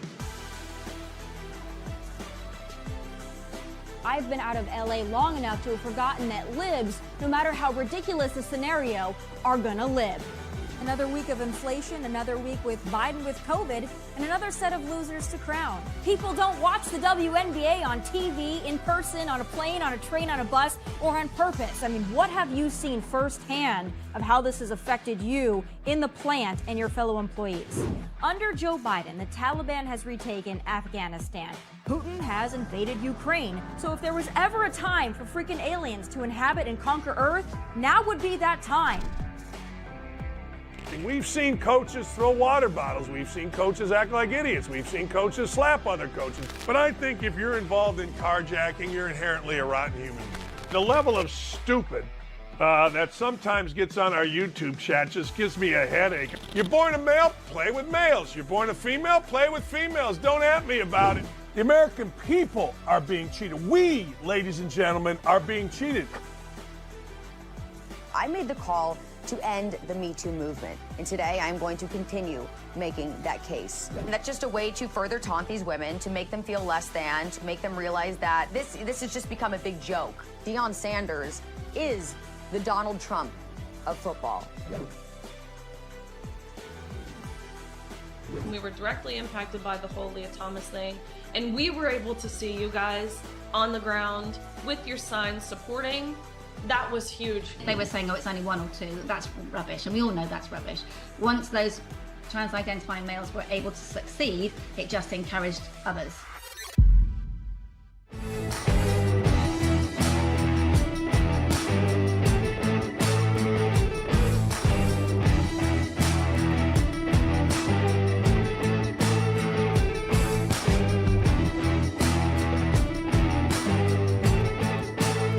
Old Smoky Moonshine and Whiskey, the bold taste of a Southern legend.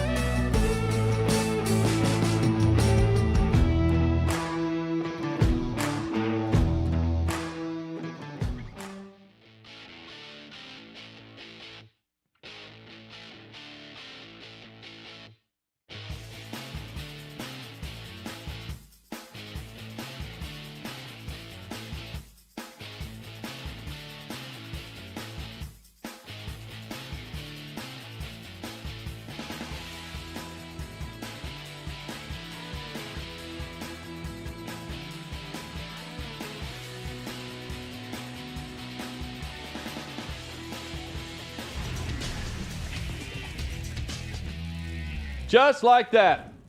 Final hours here, Friday edition. Hot Mic with Hutton and Withrow across the OutKick Network. 6th and Peabody, our location with Yeehaw Beer and Old Smoky Moonshine. You can join Chad in the chat. Get into the college football and NFL previews coming up. A lot of discussion on Michigan earlier. Our thanks to our guest, Hendon Hooker, for joining us earlier, the Lions rookie quarterback. Kelly in Vegas, of course, giving us great advice on the college and NFL games to play this weekend across your betting apps. OutKick.com/bet, of course, is where you can go. Plus, check out The Fade with Kelly and Clay Travis. And earlier in the show, Michael Fabiano, fantasy football analysis. Chad, big final hour coming up. Huge. We will dive into the NFL matchups shortly. But as we do each and every week, it is time for Chad Withrow's top 10 games of the college football weekend. Need more reasons to watch college football? It's time to bang some hats. Here's Chad Withrow's must-see games this weekend. Really, really good week, Hutton. I'm excited about this top 10 list. Diving right into it. I had about 13 or 14 games under consideration, whittled it down to 10. You know, we love to talk process on this show. That was the process. And the result were these 10 fabulous games. We begin with game number 10, Tyler Castles, Ohio State Buckeyes, a 10.5-point road favorite at Rutgers. They're headed to Jersey. This is the 11 a.m. CBS kickoff. Big triple header for CBS on Saturday. We'll get into the other two games here momentarily. Okay. But 11 a.m. Central Time on CBS. Rutgers coming off the bye. They've been good off the bye under Greg Schiano. Can they give it a go in this one? Again, only a 10.5-point line. So Vegas believes this is going to be a competitive game. Greg Schiano going up against the team he once coached as a defensive coordinator against Ohio State, Hutton. Chad, a team that they will face that at least we perceive doesn't have their signs, Rutgers. That's one. Yeah, this is the one that they don't. Now, maybe Timmy Day. Maybe a battle between two programs being vocal about Michigan. New Hampshire, closer to Jersey than Michigan and Ohio. Maybe, just maybe, Timmy Day PI has been hard at work on getting some info on Greg Schiano and the Rutgers program. Maybe so. We don't know. Based on reports. Tune in to find out. It's hard to know. Maybe that's the halftime interview question. Yes. Better than the others. Ohio State at Rutgers. We could probably work in a Connor Stallion / Timmy Day PI joke to all these games. Maybe we will. Game number 9. Let's stay in the Big Ten. Penn State, 11th ranked Nittany Lions. Interesting. On the road at Maryland. Penn State, an 8.5-point favorite. Another relatively small line. This game will be on 2:30 Central Time on Fox. Hutton, Penn State has not lost in College Park, Maryland since 1961. John F. Kennedy was the head coach the last time Penn State lost at Maryland. Maryland had a great season rolling, 5-0. They lost to Ohio State. No big deal there. Then they lost to Northwestern and Illinois. Then Northwestern. 5-3 now. The Terps, no guarantee to get bowl eligible when you look at the rest of their season. And they got a tough one this week against Penn State. It's also a matchup for James Franklin that hits home based on his ties. That's a great point. Former OC for Ralph Friedgen in Maryland. So a bit of a homecoming for James Franklin also. So 2 Big Ten games to start. Let's go to game number 8. We're going to go out to the Big 12.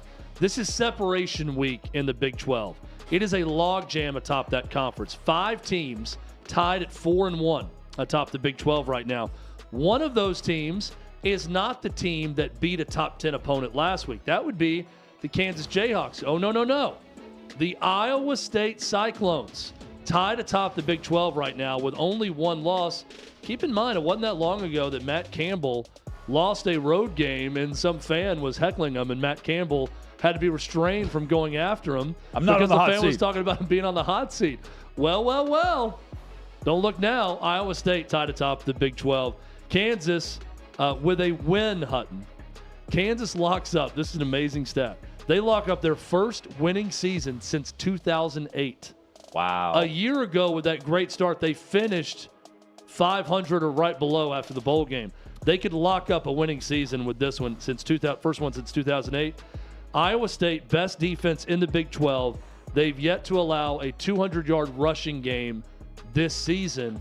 This is a sleepy but yet big game in the Big 12. Chad, I'm playing this game as if I'm an Iowa State kicker, and I'm laying the points. As if I have inside scoop here. Well played. Only because Kansas is emotional and just the draining win that was last week. I think there's a bit of a letdown here.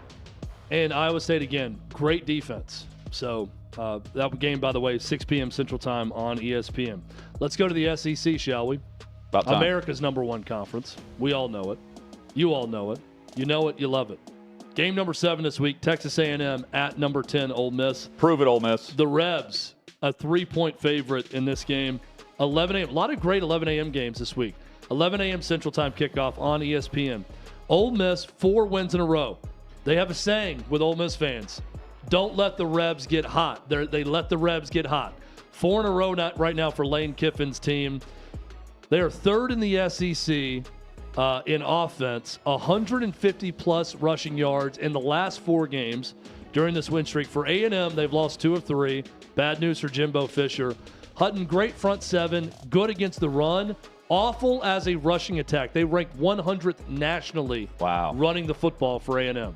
This is Jimbo against the Clown, right? That's right. Jimbo against the Clown and Lane Kiffin. Also, a personal game for Lane Kiffin for that reason was called a clown by Jimbo Fisher. Both of these quarterbacks play extremely well at home and awful on the road. Max Johnson, 6-to-1 touchdown to interception ratio at home, 63% completion percentage at home, 2 touchdowns, 3 picks on the road, 53% completions there away. And then there's Jackson Dart, 11-to-1 touchdown to interception ratio to 3-3. I'm taking the home team here.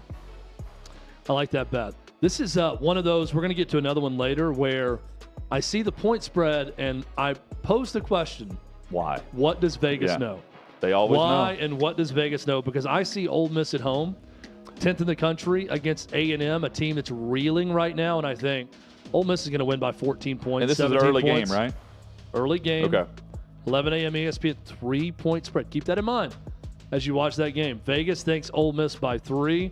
We'll see what happens down in Oxford. And Jim Nagy loves a handful of players on that A&M defense. Game number 6, a lot to love about them. A lot to love about 2 defenses in this game for number 6.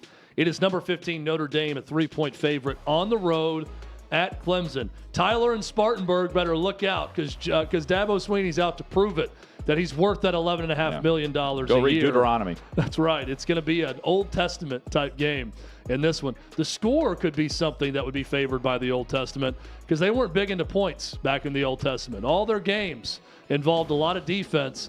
We're going to see a lot of defense in this game between Notre Dame and Clemson. Another 11 a.m. Central Time kickoff on ABC. Notre Dame's offense, very simple. They've been good against the bad teams and really bad against the good teams. Clemson is a really good defense. Keep that in mind. But here's the problem. Again, I like to make things as simple as possible for the viewer, listener. Clemson defense is good. Big problem for the Tigers. Turnovers. Notre Dame has been excellent defensively at forcing turnovers. That, to me, is the difference in this game. I think it's a low-scoring defensive game. I think Clemson turns it over more than Notre Dame. And Hutton, that's going to be the difference. And what I think will be a low-scoring, close game, but a win for the Irish. Clemson at home, correct? Clemson at home. They will strike the rock, as Moses did in the Old Testament. That's right. Howard's rock. They will strike the rock. It will be struck. The shamrock. What will be struck in Los Angeles for our number 5 game of the week? Game number 5. Who's going to get struck? The over. Who's going to get thunderstruck? The over is a great bet in this one. We got number 5, Washington, a 3-point favorite at number 20, USC, 7:30 Eastern Time on ABC. Southern Cal's defense, this is just comical. They're allowing over 500 yards per game. That's the average. Over 500 yards per game. This is an enormous statement opportunity for Caleb Williams and USC. National TV audience on a network at night. Hutton, the head scratcher here. Washington rolls in undefeated Their offense has not broken out the last couple weeks. Been a bit of a struggle against Arizona State and last week against Stanford. But they get USC's defense. Michael Penix Jr. should light them up. But only a 3-point line in this game. Washington favored by 3, which again makes me think, what does Vegas know? And is Caleb Williams and USC about to make a big statement that they're not dead yet? Let me see those nails now, bro. I wonder what he paints them with this week. Over-under, by the way, 76.5 for this game. Take the over. I would still take the over in that one. 500 yards, and they give up a ton of points as well, by the way. No doubt about it. And Washington trying to stay alive, obviously, as an undefeated team right there for a college football playoff spot. Big game for the Big 12. Big game in the SEC, specifically the SEC East, is my fourth game of the week. Number 12, Missouri, at number 2, the Georgia Bulldogs. 3:30 Eastern time on CBS. Georgia has won. People thinking, hey, they're struggling. They don't quite look the same. They've won by 26 points per game this year. They have not had a lot of problems, even though because the bar is so high as a 2-time defending national champion, we think they haven't looked that great. Now, Georgia has also only defeated one team that was ranked at the time they beat them. That team was Kentucky. They were 20th at the time. They're no longer ranked. They won that game 51-13. A year ago, granted, 2 completely different teams personnel-wise this year.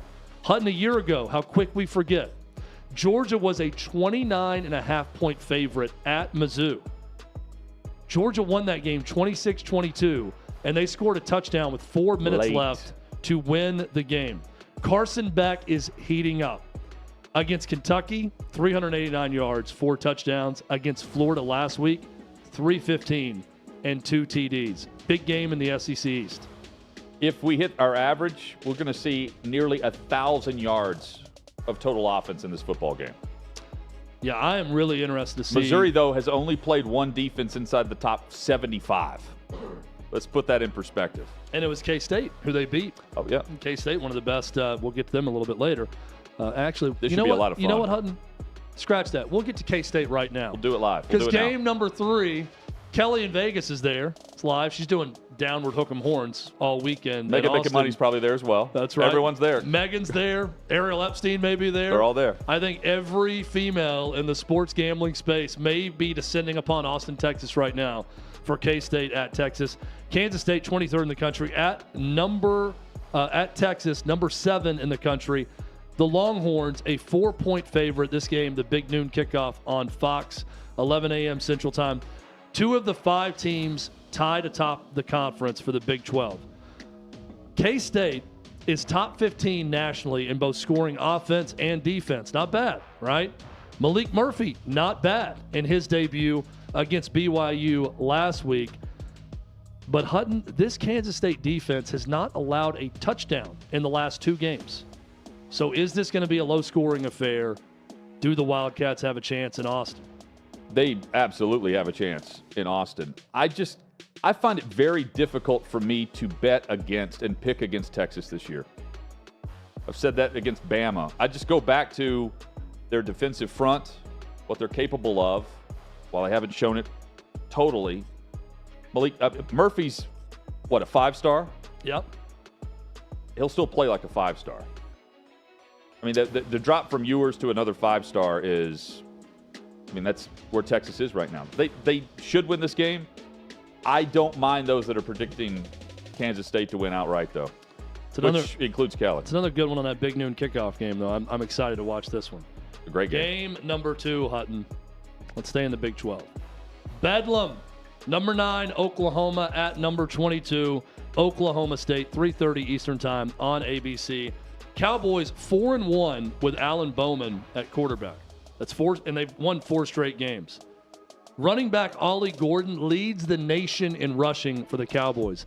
Dylan Gabriel in the loss to Kansas last week, only 19 passes. Weather was a factor. Rainy, windy day in Lawrence, Kansas. But they got to get that passing attack going for Oklahoma because Oklahoma State, while not a great passing team, again, leads the nation in rushing. They can bleed this thing out a bit. This is a big one, and you talk about statements, Hutton. USC has an opportunity against Washington. How about the statement of ending this series by giving Big Bad OU an L on their way to the SEC? That is what faces Mike Gundy in Oklahoma State.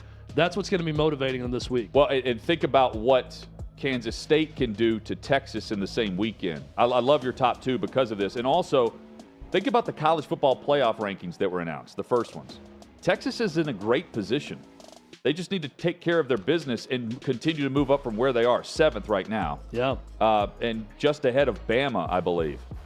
Meanwhile, Oklahoma, in their loss, a bit further down, but not far off for a rematch for a Big 12 championship. 2 massive games for both programs where they just need to take care of business and keep their head down. Let's get after it with game number 1. Number 14, LSU at number 8, Alabama. The Crimson Tide a 3-point favorite. 6:45 Central Time on CBS in prime time. Bama 16th nationally in points allowed, but now they get the number 1 scoring offense in America, LSU. The Tigers dealing with injuries on defense. Jalen Milroe, Hutton, must connect with some deep passes in this game. This is going to be a great one in Tuscaloosa on Saturday night. But the LSU defense, the inconsistencies. Bad, and they're injured. They're banged up this week. Milroe will look like a Heisman Trophy type finalist in this game, but the other guy across the sideline can certainly win the game. Do we like those top 10? I love Do we them. like that set of 10 games? This is a great weekend for college football. Can't wait. Great weekend in the NFL, too. Discuss that, and, well, kind of great. 3 really good games, and then some trash quarterbacks are playing.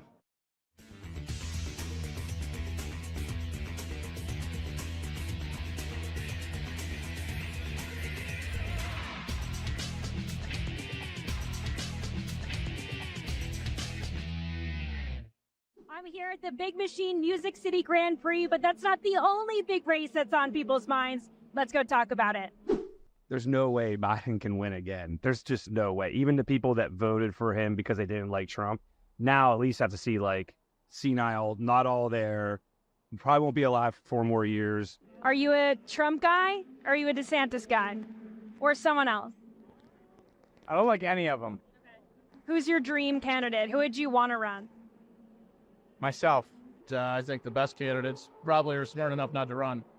I just hope there's somebody that's young enough to care about the country instead of their politics.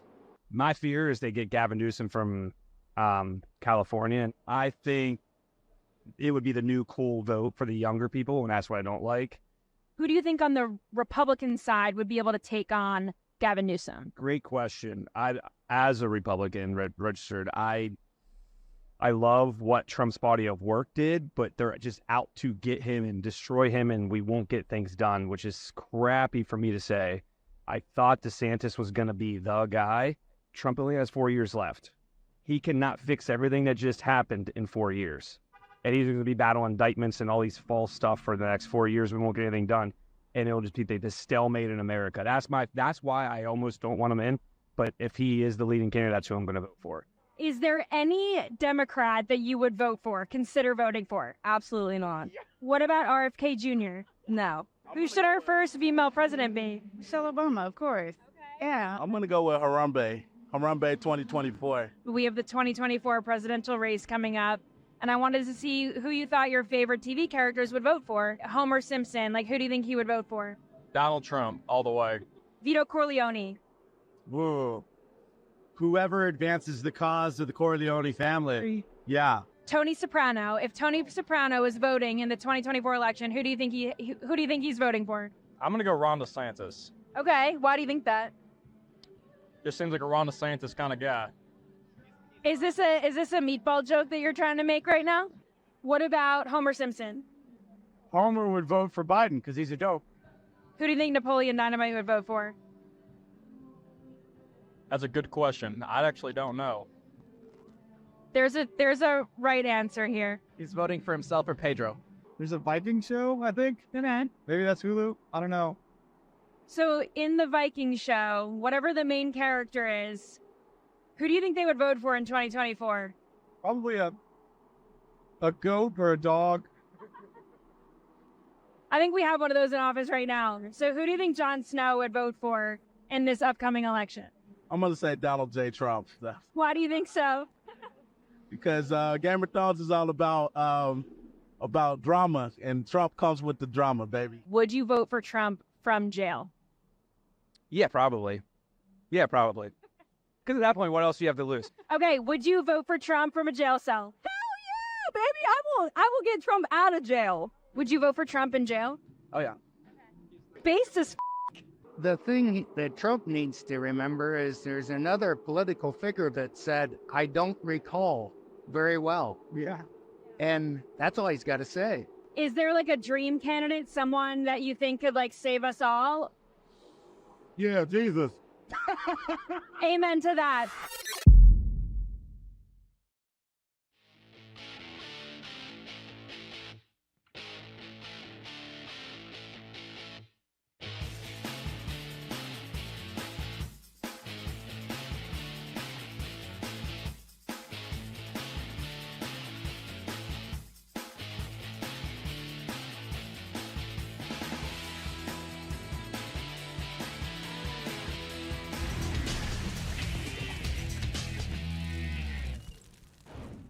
Chad, our good friend Nate Bargatze is busy. Yeah, Hosted he is. SNL last weekend, and he's the guest picker on game day tomorrow. Is that right? That's correct. That's awesome. Yeah, he'll be in Tuscaloosa for college game day, LSU, Alabama. I sent that to Buddy, and me to respond and said, what's the connection to Alabama? And I'm like, I mean, I think they've run out of people with connections to Alabama to be guest picker. They've been there so many times over the years, so they just go with celebrities. Of course, Nate's a huge Vanderbilt fan. Did not attend Vanderbilt, but from the Middle Tennessee Massive area. Vandy fan. And a massive Vandy fan. But he's a big SEC fan, Love too. it. So he'll be there as the celebrity guest picker. He'll do a great job. Chad, you're a fan of a series, and they're announcing a new subject matter. Hollywood Minute with Chad Withrow now. This is the news. So FX has had American Horror Story, which they still have seasons of that. American Crime Story. If you remember, they did one on the People versus O.J. Simpson. Yes. They did one on Bill Clinton, Monica Lewinsky. They had a season on the assassination of Gianni Versace, which all of those were enjoyable. Well, now they are debuting American Sports Story. And this is a dramatized version of the Aaron Hernandez story. So American Sports Story, the rise and fall of Aaron Hernandez, and announced today from Variety, Patrick Schwarzenegger, Arnold's son, is set to play Tim Tebow. And I'll retweet this. You can follow me at the Chad Withrow. There's a strong resemblance between the two in the side-by-side of Patrick Schwarzenegger and Tim Tebow. So I have not seen other casting announcements. I guess I can read the story that's just popped up to see who's playing Aaron Hernandez and others. But American Sports Story, the rise and fall of Aaron Hernandez, that is one that I'll watch. Josh Andres Rivera will play Aaron Hernandez. Don't know that I know any of Josh's work. We're about to, because I'll be watching this. Oh, yeah. Chad, Deion Sanders has demoted Sean Lewis, the offensive coordinator, who, by the way, left a head coaching job at Kent State to join Deion in Boulder. Yeah. And now Pat Shurmur, former NFL head coach and OC, he's now the offensive coordinator for the Colorado Buffaloes. Way too late to try to figure out offensive line issues. But with this announcement, I wonder how much craziness and a fight for power, quote unquote, there was behind the scenes between Lewis and Shurmur. I think it was Bill Conley, the great football guy, statistician. I want to give credit where credit's due. He retweeted this story, and he said, completely unfounded. But in my mind, I like to imagine that Sean Lewis got demoted because he wanted to call more than like 4 run plays a game. And Deion was getting so angry because he didn't want to take the ball out of his son's hands on every play, and that's what got him demoted, was his insistence that they run the ball or try to a few more times a game. Offense isn't the problem. No. I mean, look, at least skill position is not the problem. They've got an offensive line issue, but it's a weird move at this point in the season for Deion Sanders, and not one that I think is very smart. Maybe they prove me wrong, but I don't know. This is not a great sign that this is happening right now. I like to think of the craziness behind the scenes. And Shermer, did he go and pitch Dion on this? Yeah. In the darkness of night, under the cloak of midnight? Or what did he pitch? Did he have to go to Shador to do it? And then Shador went to Dion. He's got all these plays. He's like, look how we can, this is the offensive line in my system doesn't matter at all. We're going to do this, this, and this, and smoke and mirror it to death. And it doesn't matter if anybody's blocking for your son or anyone, because we're going to make it happen this way. We're going to roll the pocket. We're going to take deep shots down the field. I'd love to see whatever the pitch was from Pat Shermer. Before we get weird with Davey Hudson with the top headlines there, Chad, the NFL right now is a league of bad offense with the rules set up in the offensive's favor, where coordinators become head coaches based on big numbers behind the quarterback. Is it back on now? Oh, yeah. Good job. Where offensive coordinators become head coaches behind the big arms of quarterbacks. The answer so far has been terrible quarterback play. Right now, going into week 9, Chad, due to injuries and benchings, a number of different things, young play or just awful quarterback play in general, we could see these quarterback matchups in week 9. Jaron Hall against Taylor Heineke. Clayton Tune against P.J. Walker. Oh, gross. These are among the 32 starting quarterbacks in the NFL. Those 4. Brett Rypien against Jordan Love. Sam Howell against Mac Jones. Daniel Jones against Aiden O'Connell. And then the other starters this weekend also include Tyson Bagent, Zach Wilson, and Gardner Minshew. That's half the league. Nearly half the league is playing the other half's awful quarterback as a starter. Let's also keep in mind last night's Thursday Night Football primetime matchup was Will Levis versus Kenny Pickett, which was not exactly a thing of beauty. No. From a quarterback standpoint with both those guys. But at least from one team's perspective, at least I don't know if you agree, Levis has done enough through 2 games where he doesn't need to be questioned about whether or not they should go back to Tannehill. Oh, absolutely not. He's the starter. He has shown enough that they need to see what else he has the rest of the way. Now, let me point out this weekend, we also get Josh Allen against Joe Burrow. We will have Jalen Hurts against Dak Prescott. And we also have Tua against Mahomes. So we do have those 3 marquee matchups that the league is driving home. What they're failing to do or tell you is we also have these awful quarterbacks in comparison to those 3 games. And how did we get here? I don't know if it's the transfers, if it's the COVID year, who knows? What I do know is there's not much development going on at that position right now, even for the starting quarterbacks that we'll see across the league this weekend in week 9. That's weird. And Davey Hudson has more weird headlines. That is right, guys. And perfect segue, by the way. 3, 2, 1, 0, talking now. Guys, fantasy football. We talked about it with Michael Fabiano earlier. You look at the quarterback position, it's rough. But I got a trade proposal. This is on Reddit. I wanted to run this by you guys and see what you thought. But Tyler, before you throw this up there, just wait 1 second. So the guy in this man's league is offering Tony Pollard for Christian McCaffrey. Now, on its face, that doesn't seem like it's a good trade. It's like I have Christian McCaffrey, the best running back in the game. Right. And then Tony Pollard, who I don't believe has scored a touchdown since the first week of the season, and he had 2 in that game. Fabiano would not do our show again if we asked him this question. Yes, right? but there is one caveat. He would sign off of Zoom right then and there and be I'd like to get off now. Yeah. Yes. The one caveat to this trade is the guy that would be taking on Tony Pollard. Let me make sure I'm saying that right. So, yes, the guy who's giving up Christian McCaffrey would be able to do this, but he gets to sleep with the other guy's wife.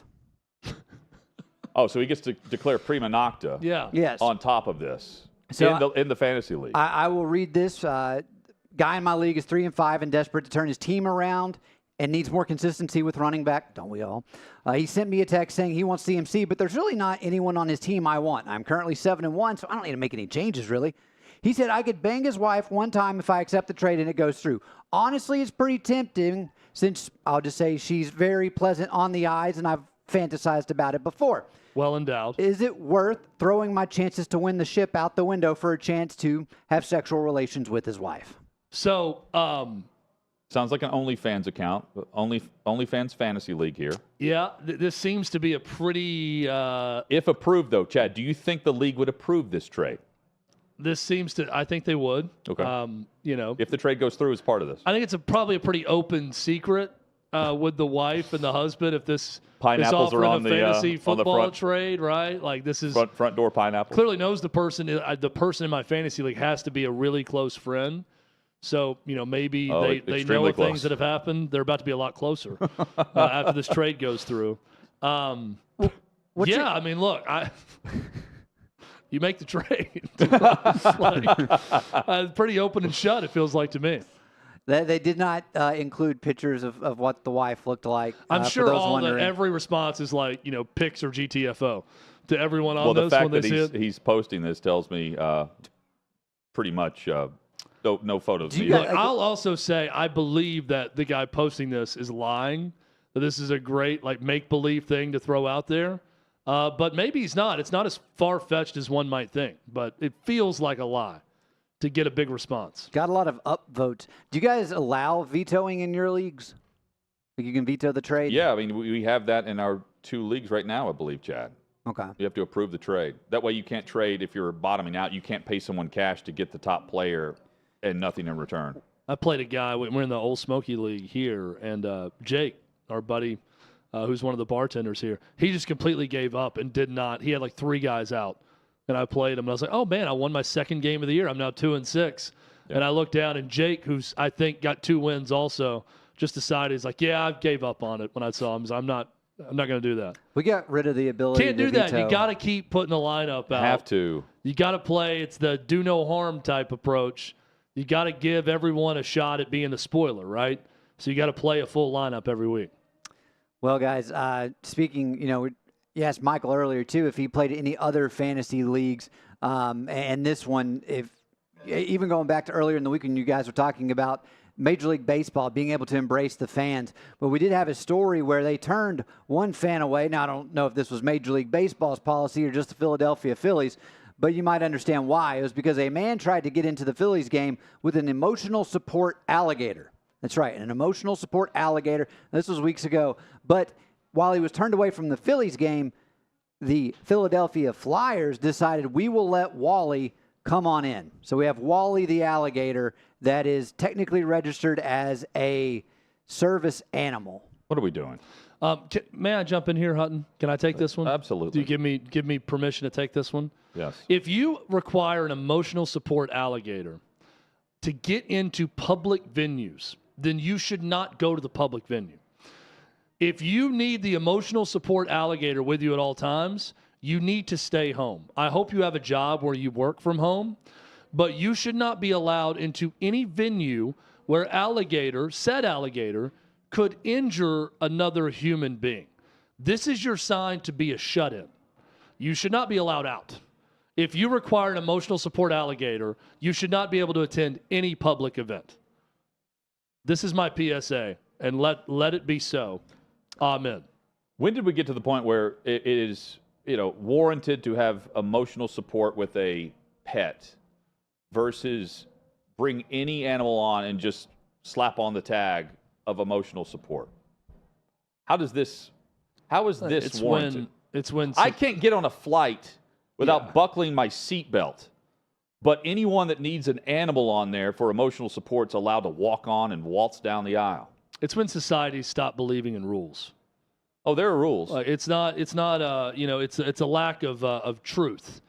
Like, truth is all relative. What's your truth? My truth is I need to walk around with an emotional support alligator. So I need to go to this Philadelphia Phillies game with my emotional support alligator. Someone else's truth is I need to get on this Southwest flight with this animal. And it's all BS. There should be rules. We got to have rules. Whatever commercial service, registers these pets as emotional support, it's a scam if this is happening. Yeah, most of the time I don't even think they're registered. Somebody just printed off like a pamphlet and paid $50 to get like some random certificate. You talk about the rules, Chad. I always go back to this is NOM. There are rules, Donnie, but it's a society. I always think about Seinfeld. I mean, look at this woman. We've got to have rules. This is a society.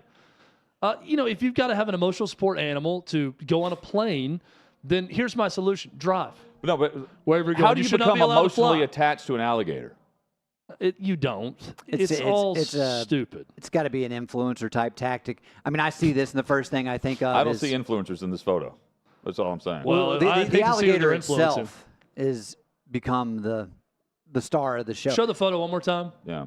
I pity those that these people are influencing with the emotional support alligator. This isn't Steve Irwin getting on the flight here and his family. This is, you know. I see this, and it's just I Some go back hippie to at Bonnaroo with an alligator. To like torts law 101, and just strict liability right in front of you. Like if this thing bites a kid, any other person, it's dogs bite. Yeah, you're bringing alligators as part of travel. Different laws for domestic versus wild animals, but this is just right in front of you. It's obviously a stupid thing to move, and then to move around with. All venues in public, emotional support animals, outlaw them. They do not need to be around. If there's a rule, it applies to everyone. And if you need an emotional support animal, you can't go into that venue. Yeah. You stay home with your emotional support venue. Maybe that venue's too tough for you. Could be a flight, could be a Phillies game, could be an NBA game, whatever it is. Outlaw all of it. You stay home and you watch Swamp People is what you do. Yes. Chad's in favor of that show. I'd rather watch Swamp People than sit next to someone with an emotional support alligator at a baseball game. I'd definitely rather do that. It would be Chad's luck to get the seat next to that person, too. I will get the dog that bites people, too, around me on a flight. The Mastiff. Dogs see that, I'm not a fan when I sit next to them. They will bite. We preview the big games of the weekend next on Hot Mike with That and Withrow OutKick Network. What you're experiencing is the bold taste of a Southern legend. Old Smoky Moonshine and Whiskey, authentic Tennessee mountain-style spirits. We believe in crafting flavors that were born from tradition but defy expectation, and pioneering a new experience with every sip. Because if it doesn't do this, it ain't this. Old Smoky Moonshine and Whiskey. Come on.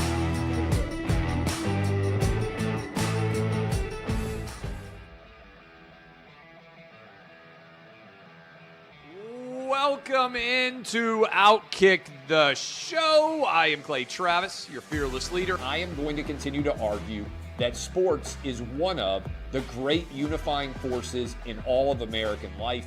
ESPN is a sinking ship. Democrats are now the party of the white, woke college graduate.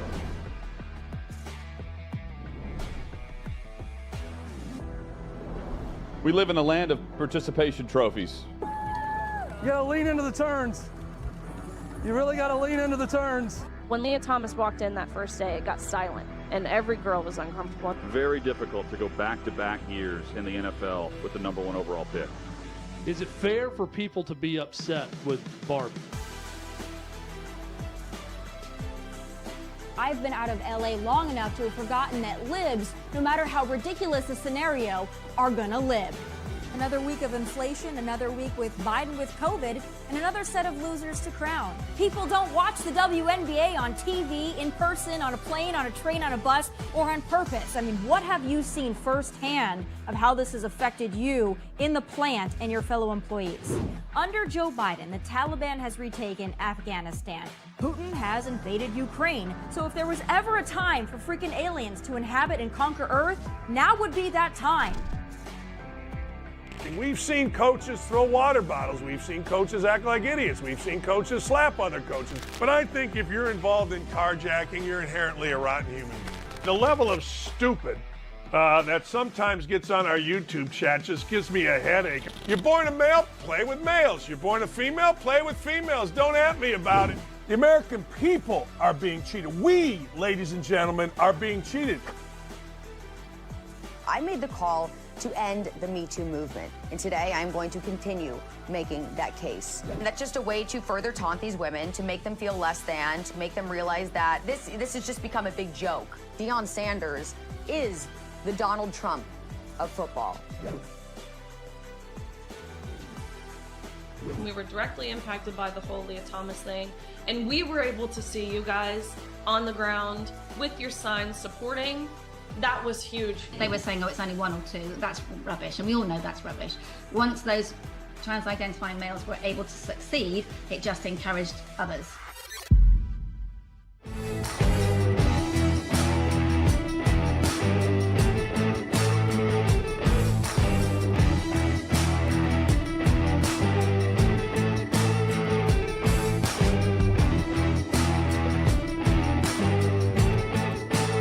Old Smoky Moonshine and Whiskey, the bold taste of a Southern legend.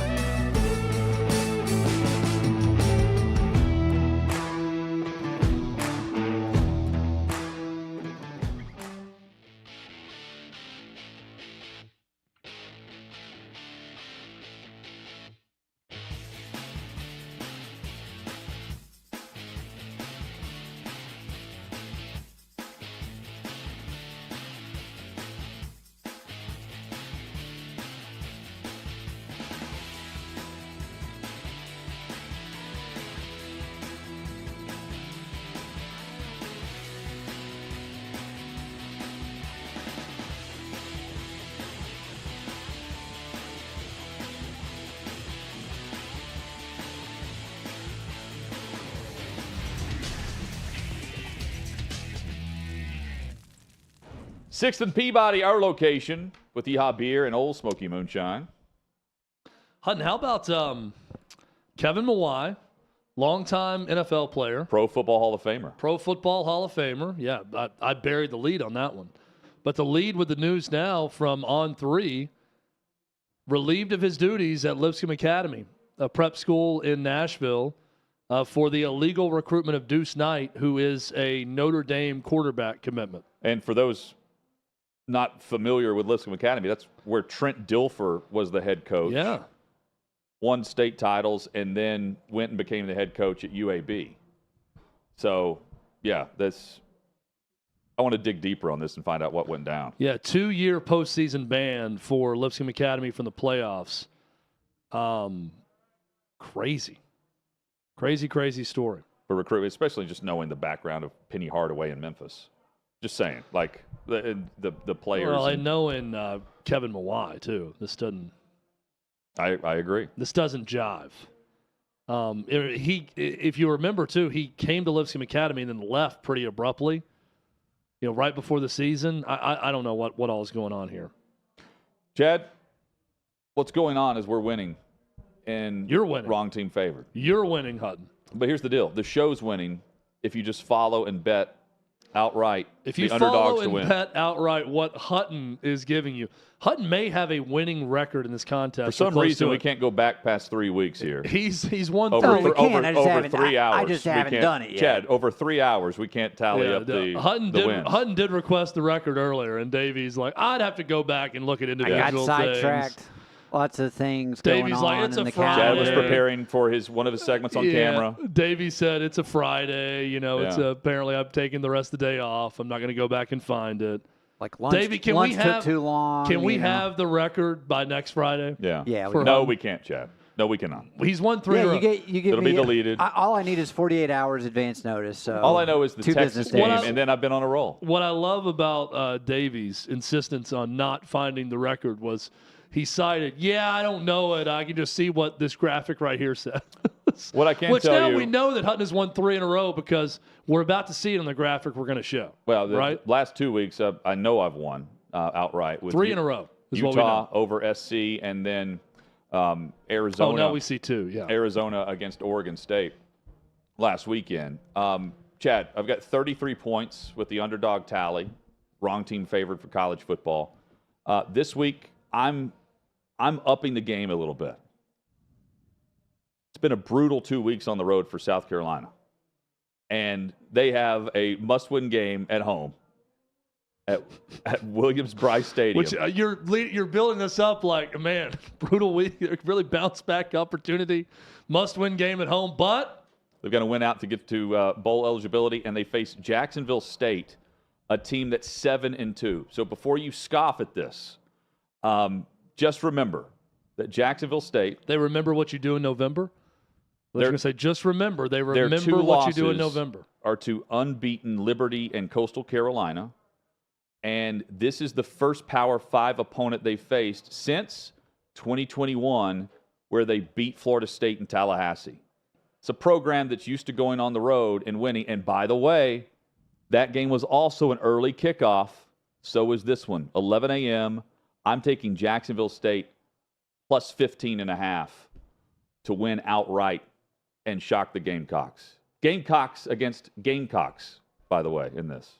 Chad, your thoughts? I love the pick, and it's hard to disagree with anything Hutton says, other than the fact Rich Rod. I Rich can Rod. confirm that the win that Jacksonville State had over Florida State was at night and not in the morning because I watched the game live. I remember well. Maybe I'm thinking of Auburn. Watching the end of it. They did beat Auburn one years ago in the middle of the day. But everything else you said, Hutton, correct. Rich Rodriguez, the coach.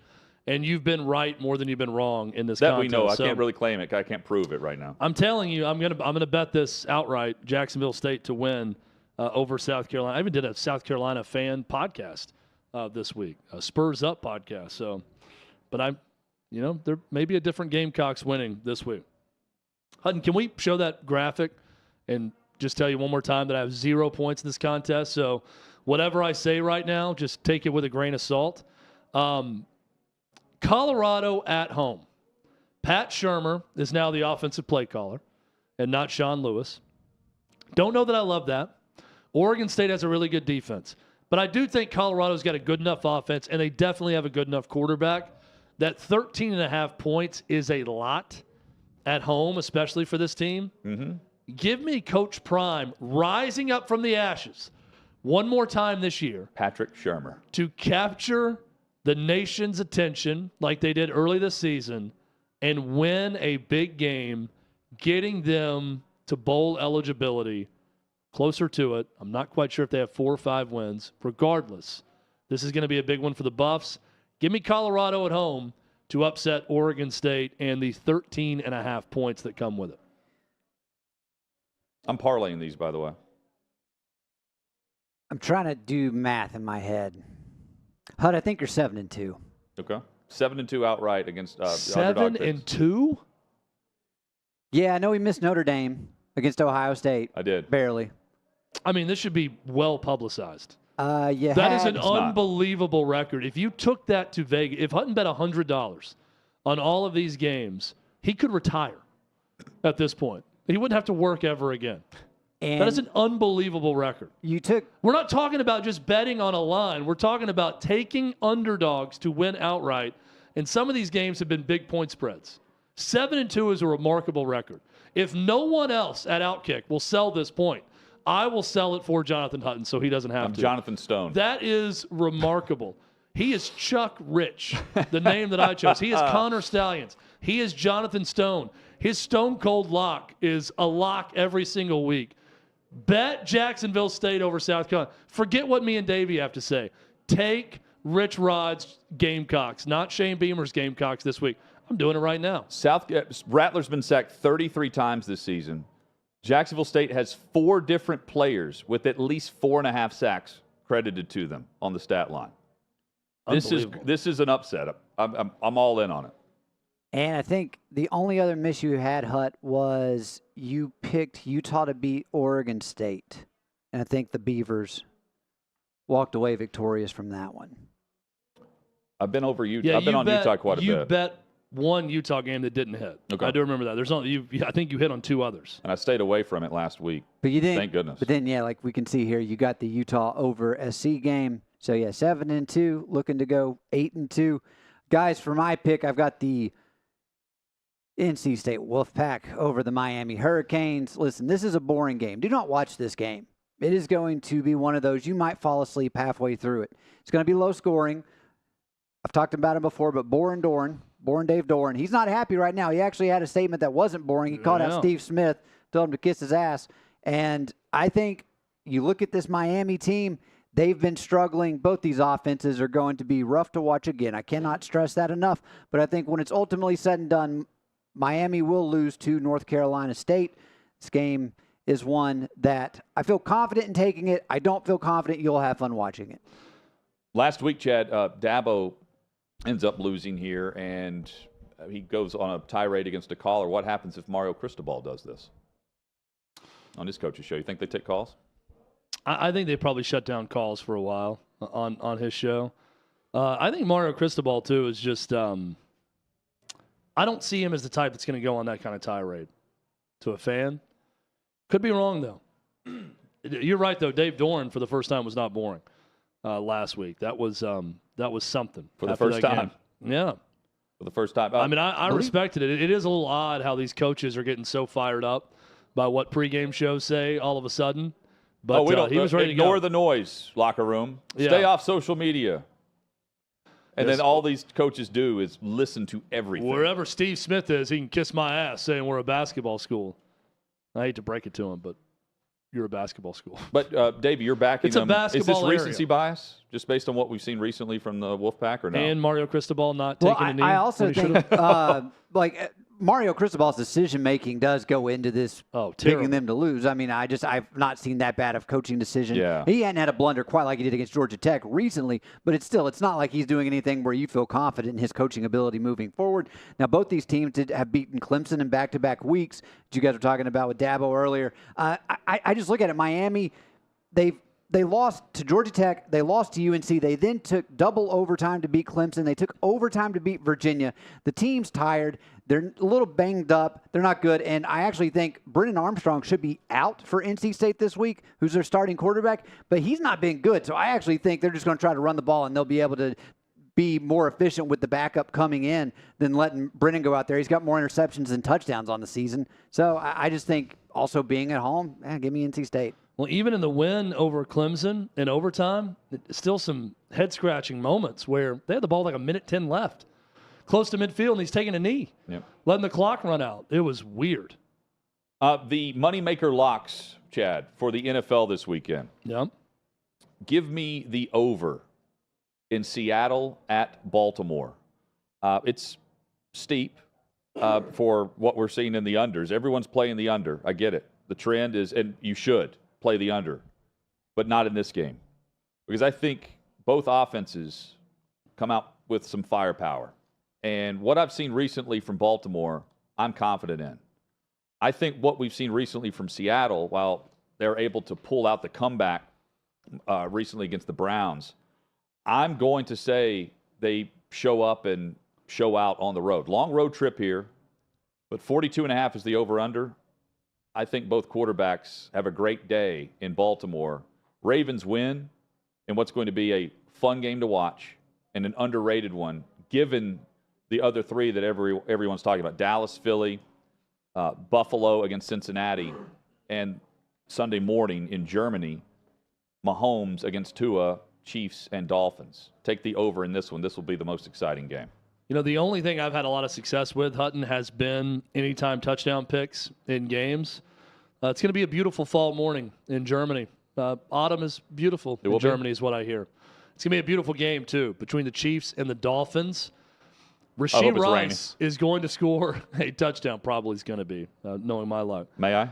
Give me Rasheed Rice plus 170 to score an anytime touchdown against the Dolphins for the Chiefs on Sunday. Humidity will be at 80%. Chance of rain 54%, 53 degrees. 53 degrees is nice. That's good football weather. I don't like the sun. I don't like the rain forecast. Is this an indoor stadium they're playing in? I don't think so. I have no idea about this stadium. That's fair. I'll look that up too. Yeah, for your sake, I hope it is. Maybe it's indoor.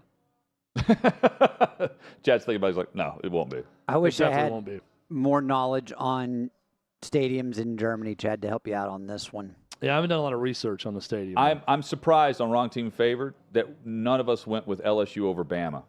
Are we not confident that the Tigers can outscore Bama in what's going to be an offensive game? No, I mean, honestly, I looked at it, but if I'm going to actually try to compete in this competition, I need more than 10 points each week from here on out, so I went with a 13.5-pointer. Okay.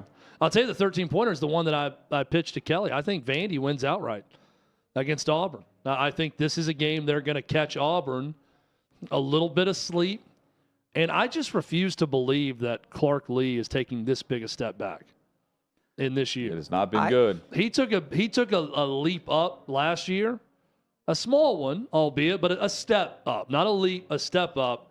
They've taken a step back this year so far. They're going to get somebody. And defensively. And I think it's going to be Auburn as a double-digit home dog.